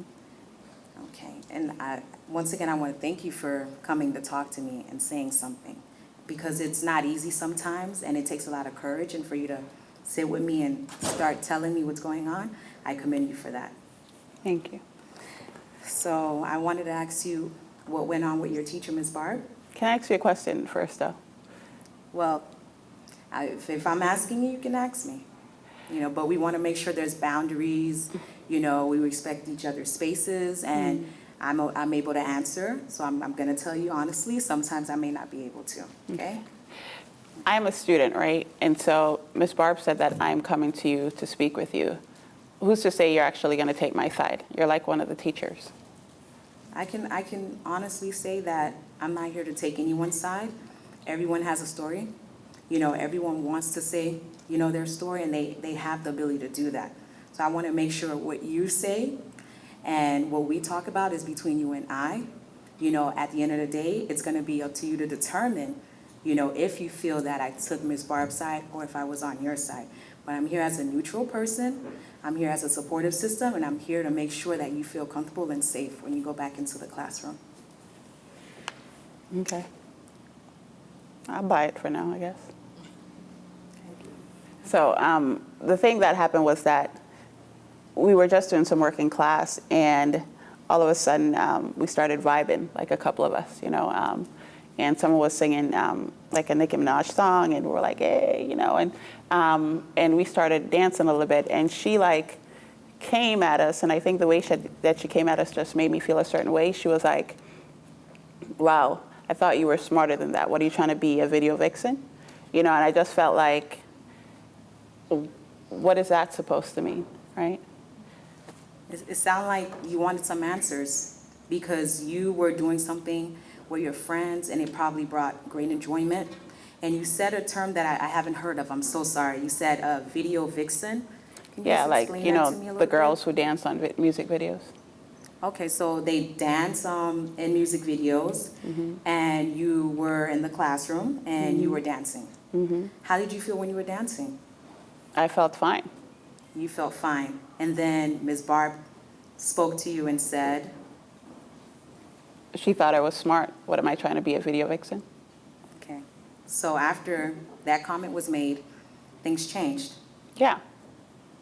Okay. And after that change, that process was made, how did you feel after that when you went home? I still feel some sort of way about it. I felt insulted by it. Insulted, that's a good word. If we break that up and we look at that, and we get approached, or we We talk to someone about it, or our friends or our teachers, and we can take it in different ways. And for you, it didn't only hurt you in the classroom, it hurt you when you went home. That word for you to be insulted or to feel, out of place, or, not understand why your teacher would say something like that when you just a while ago told me you were enjoying it. You were with your friends, it was good. And that turned into something else. Well, I just feel like there's this kind of, this idea that, I can't be smart and I like to dance, right? And just because you see one of your black students dancing like she wants to end up on a video, like, come on, like, seriously? Like, that just, I felt like she wouldn't have said that to somebody else. Okay. So what you're saying is if it were someone else in the classroom, it would have been different. Yeah. It wouldn't have been the same. No. Okay. My next question to you is the smart factor. And you being able to dance and be able to have your studies done in the classroom, to me that sounds like a person that can multitask, a person that's able to do both. I'm not saying that I know you from a hole in the wall or anything like that, but to me that's not only smart, that's a person that can do more than one thing. And you sound like you identify that as well. Well, the thing about it is, like, music and dancing, to me, it's like, we weren't having an all-out party like for 10 minutes and not doing work. We were actually working on, she gave us some poetry activities to do, and we just started vibing, right? And we just started dancing for a little bit. So I felt like her statements just took it to a whole nother level, right? Like, why was the first thing she went to was Video Vixen? Right? You didn't like it? No. Actually, to be frank with you, I think that she's racist. I don't think she would have said that to one of the other kids, But she thought, oh, here go these black kids dancing. Like, seriously. Has that ever occurred before? No, but I think she's done other things. Okay. The word racism, I'm not going to say that things don't happen in the world. It does, And, we will see a lot of things will go on. And that for you to be honest about it and say how you feel, just talking about it, about your emotion, or about just feeling, that factor of racism, that means a lot. Now, my next question to you is, did you address it with Ms. Barb about how you felt, how it hurt while you were enjoying yourself with your friends? When then this took place, you went home, it happened, you thought about it, you came back to school. I didn't address it with her. I think the only thing I said was, you're tripping, which was kind of like saying, what are you talking about? But I don't feel like, honestly, I was upset. And if I had said more, she probably would have said, oh, you're getting detention, or you're going to get in trouble, or this, that. And so I didn't want it to get to that extreme, but I did tell her that I thought that she was off. It's good that you talked. You said something. Saying something mattered. And it mattered right here, and it mattered in the classroom when you said something to Ms. Barb about it. The word tripping, that's a new one for me, but I'm happy you told me, and then you explained it to me. And you did the same thing with Ms. Barb. And like, I go back to, racism. Sometimes it's happened. Sometimes it's not something you want to happen, and sometimes you do feel like, why is it happening to me? And sometimes you don't get the answer that you want. So can I be real and ask you a question, though? I'm not, honestly, Ms. Barb has said things like this to other people in the class before, right? And I'm wondering, like, what can be done about Ms. Barb? Well, the first thing we want to do first, we want to be able to mediate. We want to be able to sit down, talk about it. See how I'm listening to you? We're sitting down, you're giving me great information, feedback. We want to be able to do the same thing with Ms. Barb. We also want to make sure, we know that she's aware, because sometimes people will say things or do things that they're not aware of. Or sometimes you see how the word tripping, and you broke it down for me, I didn't understand it, and then you told me. The video vixen concept for Ms. Barb could have been, oh, well, she sees someone dancing, that could be a hero or someone else. People use words differently, you know, and people say things in a different way, sometimes in a different manner. Sometimes I can say, oh, wow, you look like a happy-go-lucky person, and the person is sitting outside with a frown on their face, but I'm being sarcastic about it. Can I ask you another question, though, seriously, before we do? All right, let's ask. Okay. This mediation we're going to do with Miss Barb, I'm already thinking that you're probably going to take her aside because she's a teacher. I mean, we're just students. What's to say that you're not just going to take her aside? Like, what's the point? Why am I going to waste my energy and even do this with her? See, that feeling right here is important, and I'm happy you said it out loud because you made me aware of something. You're concerned. You know, you don't sound like you believe what I'm saying, and because I'm an adult, she's an adult, you may feel like maybe I don't have rights. But at the end of the day, we all have that.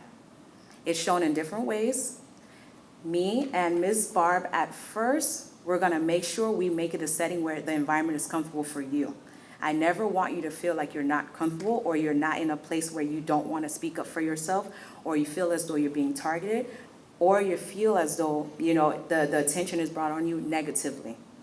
You already feel, you know, what was said to you wasn't something you liked.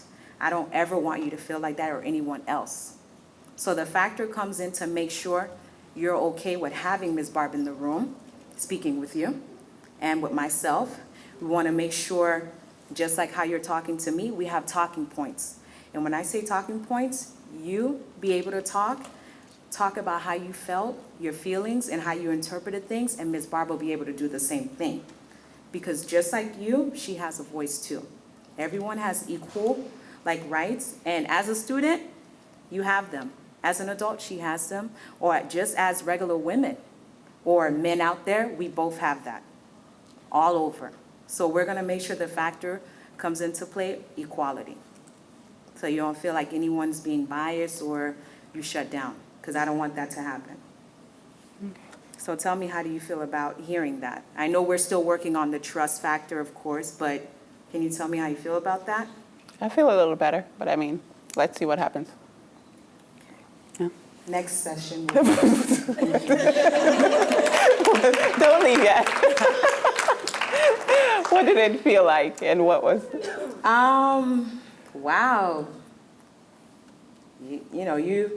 You called me out, and the teacher, like, you know, the racism part, when she said it, I was like, oh my gosh, she said racism. Like, how do I confront that? But then I have to remember at the end of the day, you know, sometimes we may misinterpret racism in a lot of ways, or we may think that someone's being racist and they're not. You know, because I had that experience where I felt like, because I have long hair, dreadlocks, and people think, oh, you're Jamaican. That's not racist. You just think I'm Jamaican and I'm from the Bahamas. So it's not racism. So, you know, for her to feel like it was racism, that's why I had to ask her a couple of things and stuff like that. What were some words, you know, and she explained it to me, and so I made sure I tried to get her open a little more, but tough student, I don't want you talking to me no more. No, she was pretty good at opening up. So I'm going to respond to something you said, but I want to get your guys, what did it feel like to you guys when you heard that, and what do you think was good or could have been different, or? But I'm going to respond to what you said. Okay, I have a good response for you.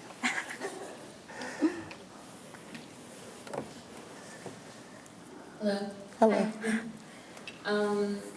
I was watching it, and I have had clients before that were teenagers, and I could relate a lot to having difficulties, bringing down that wall. I thought it was really great that you reflected her on several different occasions, and you brought up boundaries again before you let her ask the question that she had. I think it would have been great to get an idea of a definition of what racism is to her. So you mentioned the word racism. What exactly does that mean to you, and can you give me an example of what that looks like? And then you could maybe perhaps have within a session, a little bit of history, like how did you come to know that word? What are other examples that you have seen? And, you know, if you've seen a pattern where Miss Barb. Miss Barb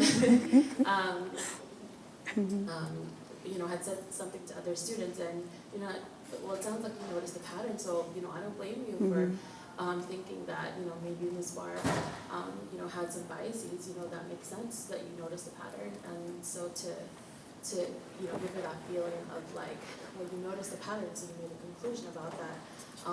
That's something that people do all the time. They come to conclusions by looking at a pattern.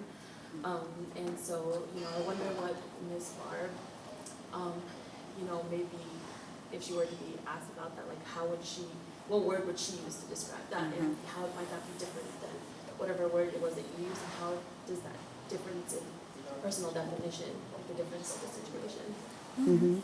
Yeah. Anyone else?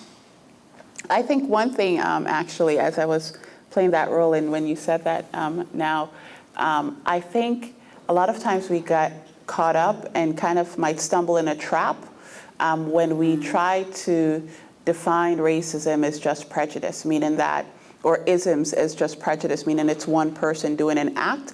And the fact of the matter is, and I was kind of exuding not just my younger self, but like other students I've worked with and so forth. And the idea that when we're working in schools and institutions, a lot of times there's structural racism at play. And there are a lot of times, even though you mirror me and we have a shared identity, that we could be complicit in kind of trying to out the fires. Like, I don't want this student walking around raging, and I don't want to necessarily validate her in a way so she's going to be like, yeah, I told her Miss Barb is racist, and she agreed with me. Miss Barb is racist, right? And so we do different things to kind of bring it down. And sometimes the semantics can be hurtful and invalidating, right? So to say that, oh, it sounds like she might have done this, but is that really racism? To me, that would have been kind of hurtful. Like, you're invalidating me. And racism is not about necessarily just what Miss Barb did, but the way it impacted me. And I love what you said in terms of getting the other data points, because one, we don't necessarily need for students to prove to us that racism is real, and it's real in our schools, in our clinics, in our institutions. It is a thing, right? But I think sometimes to get students experiences of, well, what about it to you felt racist? Well, why couldn't she just say, oh, yeah, you guys are dancing and disruptive? But the label that she used reminds me of how Black girls are sexualized, right, in many ways, or when we think about education and achievement and what that means, right? So I think it was great. And we also have to remember that a lot of times it's not just what someone does or the words they use, but also the impact of it, and also that the institutions in which we work and the roles that we play can be complicit. And so sometimes we're trying to out the fire, but we might end up being a part of the injury. Any other responses? You want to say something? I just want to say, her character kept trying to like fish me in. Well, but she said, but I don't think you. And like she kept making like, and I was like, oh my gosh, she's really fishing for me to like. Oh, so what do you mean by that? And I'm like, oh my gosh, if I engage in what, well, I don't believe you and stuff, then she'll feel like, oh, okay, well, I got you.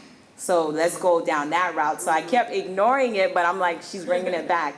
Well, I guess what you said could be, and I'm like, oh my gosh. So I think that was pretty good, because kids sometimes have to trust us and they want to feel like, I trust you. But there's a factor where you weren't in the classroom with me, you don't know what happened.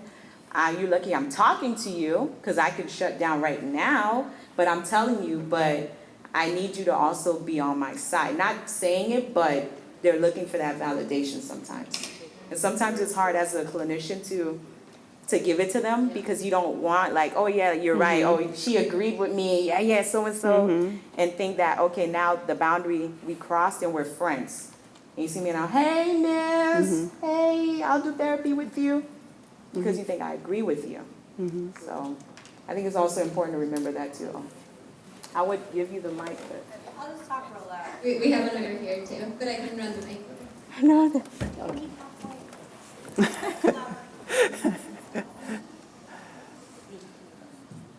What I was gonna say is that I think that you can validate a person and not necessarily like agree with their opinion. So I just kind of wanted to put that out there. So like I imagine that there is like a way for you to be able to kind of validate, you know, the patient and let her know, okay, I hear what you're saying, without necessarily being like, oh yeah, and she's this racist, and oh my gosh, and let's go, you know, do this whole thing. Like, so I don't know, I think that there's space for both. And I think we as, I'm a therapist as well, I think that we do end up in situations where, you know, maybe you really do want to say that you agree, but you know, you want to have like those boundaries, and that's okay, but you can still say that you hear the person. That's still validated. And I don't necessarily have a quick solution, but I think sometimes we have to think about when is that boundary complicity in some sense? Because when what you're saying as boundary is kind of like, I don't want to acknowledge that what you might be experiencing is an ism, right? And to me, that's not necessarily the same as I think we're friends, or I don't need you to be a friend, but I would rather you be on the side of seeing my pain and validating that. Right, so I think it could be tricky. It could be tricky, right? And also, I think sometimes it could be tricky when perhaps you yourself, as the therapist or the provider, belongs to a marginalized group. So for you to kind of go and speak with a teacher and speak with a student and say that they're bringing up this, you know, this terminology and this word around racism, right? Are they going to think that I'm, you know, egging on these students, or that, you know, I'm starting issues with bringing up issues around race? And so that can feel tricky too. And I don't have the perfect answer, and it might be even a moment where providers trying to decide what battles they fight and how they best help the students, right? But I love going back to psychoed, and as we were talking and you were like, I don't know, how do I help someone define this, or is it racist or not? I thought about, I wonder if this kid has ever seen Lean on Me. And it's old, right? But the idea that schools can do things that are systematically wrong and hurtful, and that students inherently have a voice to think about their well-being and their education, as we're seeing what's going on with the student advocacy around the recent shooting incident. But I think sometimes we could find different ways to pull students in and say that, you know, you shared some instances around an issue with this teacher, and let's kind of have a conversation and brainstorm together about what you think would be helpful in your classroom and for you and your peers, right? In a non-judgmental way. I don't know her side completely yet. You're telling me your side, but I'd love for us to have a deeper conversation and think about how we can make it better and feel better for you, because you're a great student. The teacher says that, and we want to make sure that this feels right for you. But I think at any moment where we can bring in some more psychoed language or art or media to kind of help students get language around what they can do is good. Yeah, I agree. Yeah. We have one over here too. I have kind of like two questions. I thought first it was really great. You did a lot of really reflecting, like someone said. I know it's really hard to like put your clinical skills on blast for everything, like singing. So that was really great. For a vet like her. So my first question, I guess, is I wonder how things would have maybe played out if in the beginning you spent time like building more rapport with the student, like not even, I know like sometimes we like jump to like problem solving or like, you know, talking about the situation or like figuring out what's wrong and how we can fix it. I just wonder like what your thoughts are if in the beginning you talked more about, or just like tried to build rapport with her about other things. And then my second question is about, she had mentioned, and I'm kind of like forgetting. No, it's okay, paraphrase. She mentioned at some point like the situation maybe questioning whether or not she was smart. The teacher. The teacher, yeah. She Yeah. felt like she, am I getting that right? She felt like what the teacher said made her feel like she wasn't smart or something around that. And I wonder... said you're smarter than that. Yeah, you're smarter than that. I Yeah. wonder if it would have been appropriate, or I'm not sure, to maybe take like than a like strengths approach kind of, and to look at more of her thoughts around like being smart and kind of empowering her to realize that like, you know, despite the situation, like she's doing a lot of things that are smart. I'm not sure if that question makes sense, but. Yeah, no, it does. I think, you know, when we were doing it, the main thing that was identified is her being able to talk about it. And the thing is, she was up front, you know, and I thanked her for that, you know, but the empowerment, yeah, that would have been good. I just told her, well, you know, you're saying something. And her saying that, well, maybe we could, you know, I'm like, well, I don't want to feel like I'm going to sit with her, you're going to be on her side. She was also being open, which I appreciated, because some kids would have said no already. And the report thing, it just depends. Sometimes you may want to work on building the report, and then you may have a kid that wants to talk about what happened right then and there. Sometimes you may not have that room for rapport. You have that room to the kids wanting to talk. Let's talk about it. Let's address it. Let's bring it forward because the kid is bringing it forward. But if you have a kid that's taking their time, well, you know, I had a good day at school, and they're not talking about being bullied or the teacher saying that, oh, you look like a hobbit or something. They're not talking about this until like the 10th session. So you want to make sure you go at the pace of the client always. Even though, you know, you want to say it, or you want to like, oh, well, let's get your family dynamics. Sometimes it may not work. Sometimes the kid may be like, oh, well, I want to talk about that right now, next session. So it all depends. So you always have to find that balance too in between. She had.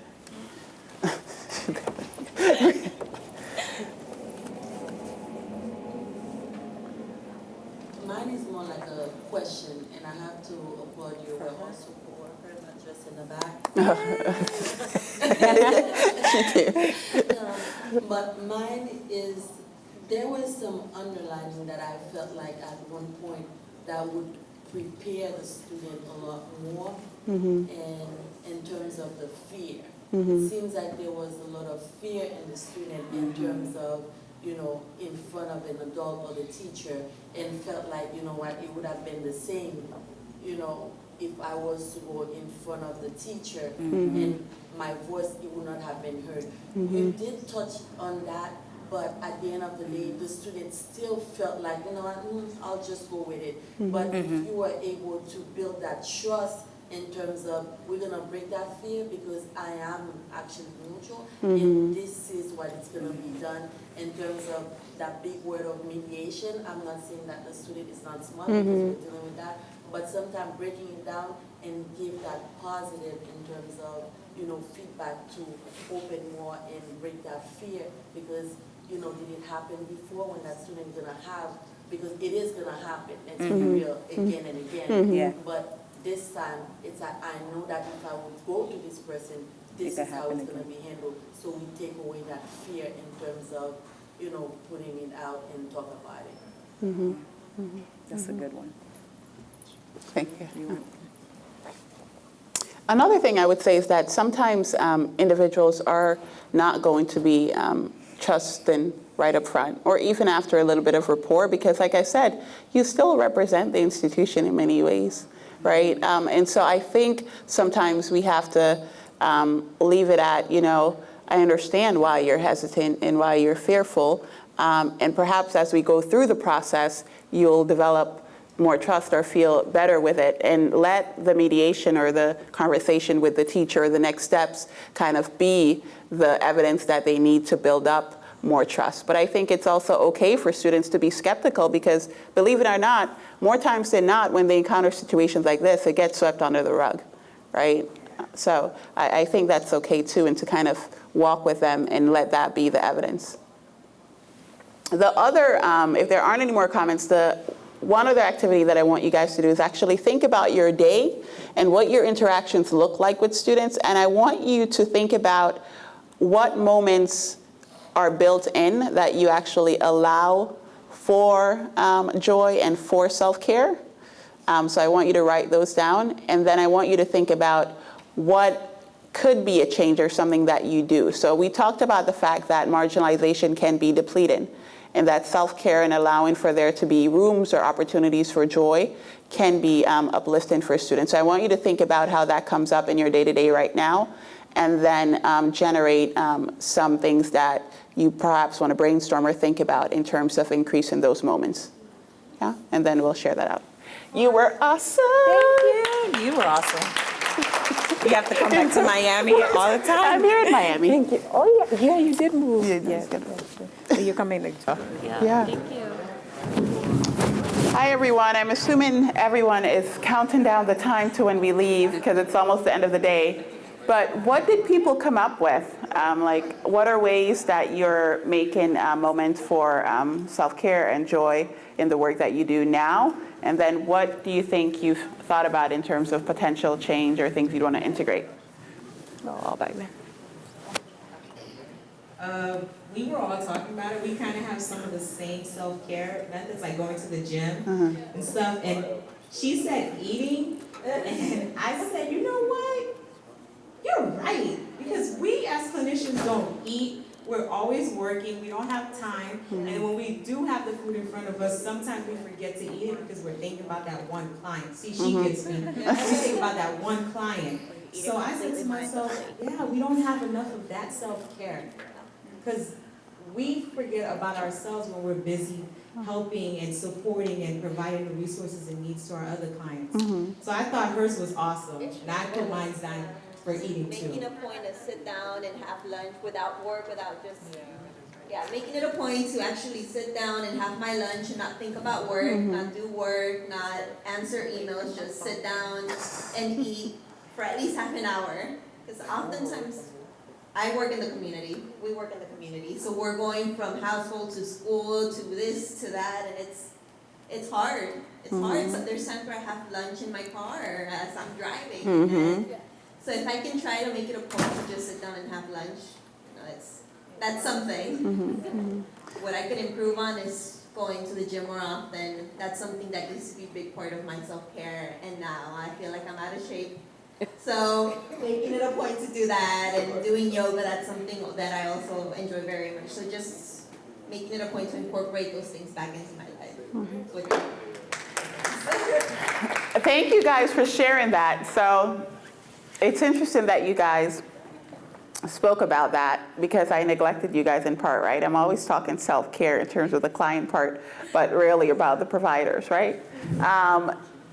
We had another hand over here. I thought she meant for us. No, it's important, and I'm happy you guys had that discussion about that part.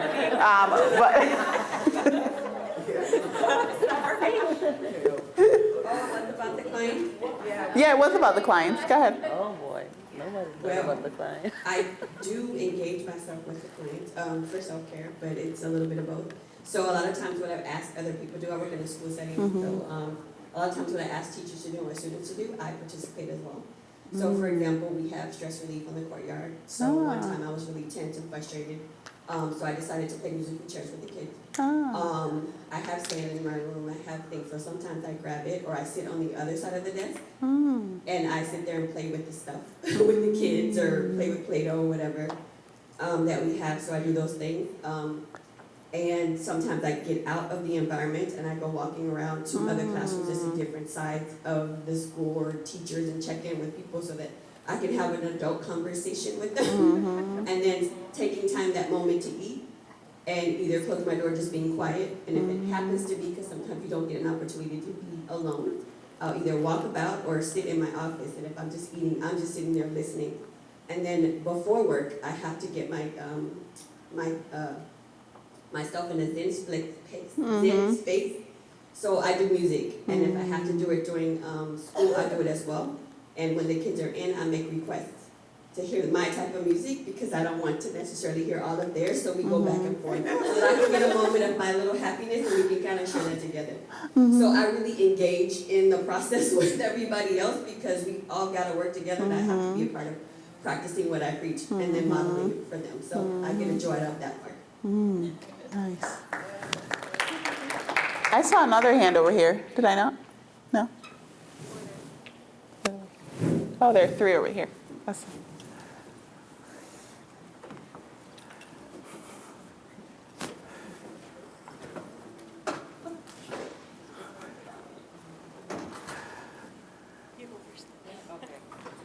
So I was recently doing a group with middle school kids in 6th grade, and as an icebreaker we did 4 corners, like with things that they like, and they really, really enjoyed that because it was just a time for them to do something fun and not have to think about anything and kind of be kids. So now we allow that for the first 5 minutes of group, and I let different kids like be in the middle and pick the different things, and they really, really like it. Even just 5 minutes of doing that, they love it. So we've incorporated that into our groups. Nice, nice, nice, nice. Well, right now I'm not working with kids or teenagers, but I'm working with university students. And the other day, like, they just needed to complain about coordination at school, and I was like, don't worry, I'm a part-time, like I have a part-time position, so I don't even talk to your coordinator, so you just feel free to complain. And I validated their complaints because I've been there. I was a student once, like at the same university. So it was like, don't worry, like I know it's hard, and it reminded me of the highlighted questions, like how have you cope with it? And how will you cope, and you'll get through it. I know it's horrible, but don't worry. Like they felt that I was actually listening to them, because I guess they've been complaining for a long time over these things about practices and things, but I was just validating them, and they were like happy about it. Nice. Was there another behind you? Thank you, guys. So as part of my job, I work with parents and their children, and so like part of our techniques is one of it's called special time, which is like time where the parent like will play with their kid and like use the skills that we teach them, and the kids for the most part really like it, so they feel pretty happy and joyful about it. And so for me personally, I was kind of commenting, it's very silly, but I want to say for the past couple of months, I've tried to almost every day have what I like to call a cat dance party. I just have lots of cats, and so what I do is like I put on some music and I just pick up one of them, the most compliant of all, and just kind of dance back and forth, and they really like it. And they kind of walk around, and I think it's hysterical. So it's very weird, but it's very joyful. Yeah, especially after a long dance. Awesome. What? For me, self-care is so important. I bring that with me from a previous career. I make time. I have a calendar where I plan with my friends when we're going to go to dinner, when we're going to go see a play, when we're going to do certain things, because that's important to me. Because after a long day at the office, I have this ability to just disconnect. And I don't think about the clients, but I try not to occupy my mind with anything that is too complex or too difficult until I come back the next day and then I pick up from where I left off. With regards to my clients, we do systemic family therapy. So I really try to meet the clients where they're at. So in my individual sessions, I let them lead the session. I have, and it all depends on their developmental level.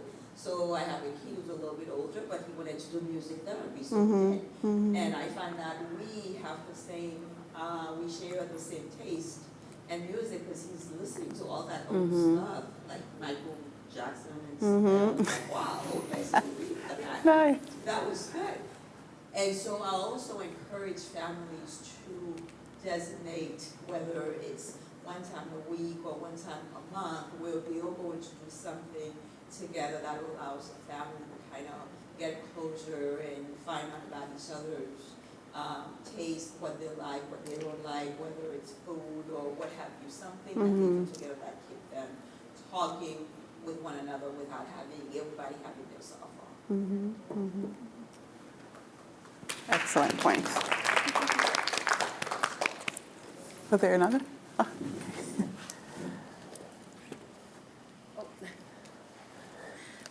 In terms of joy and self-care for the clients, when I was working in schools and we would, have group therapy, every couple of weeks we would have them do like a little project. So at one point we gave them disposable cameras and had them take pictures of certain things in the style of a type of photographer, and then they would display it in the main office. So that was one fun thing that we did.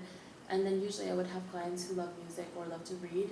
So they love music every session. Right before we kind of begin talking, he or she would pick a song that they wanted me to listen to, and then we would talk about like why they liked it.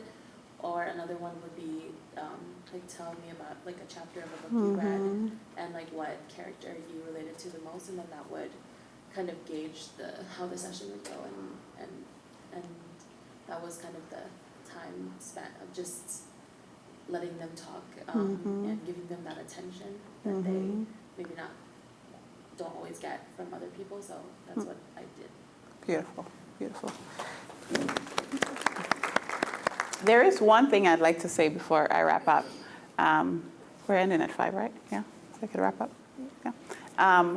Is that there is this misconception that when we say the word using evidence-based strategies, like using CBT strategies or DBT strategies, that there's some void mechanical tool that you just give somebody and it's going to fix everything and work. And I think that is not the case. Like, these strategies are to be used in context and in a way that students can take them up and use them, and it could feel like it's bringing benefit to their lives. I remember a lot of times when I would supervise someone, or I'm like, okay, you're doing CBT, and back in my graduate school years, I would supervise younger students who were learning the unified protocol, like, and how to deliver CBT. And right at the beginning, a lot of the feedback that I would be given is that sounds much too impersonal in a way. Like, CBT is not just saying, okay, what are your negative thoughts, and I'm going to help you change that. You still have to apply all the clinical techniques in terms of being someone who's empathetic and meeting the client where they're at. And I think that is the lens through which we should understand how to work with marginalized groups in terms of using CBT. CBT has to work for them, not the other way around, right? And the more that CBT can feel like it's actually validating their experiences and helping them to feel more empowered and really elicit more adaptive coping, then the better off we are in terms of really trying to work with students and help them to counter the things that they're experiencing. Any other last minute thoughts before we wrap up? Thank you guys so much. This was fun.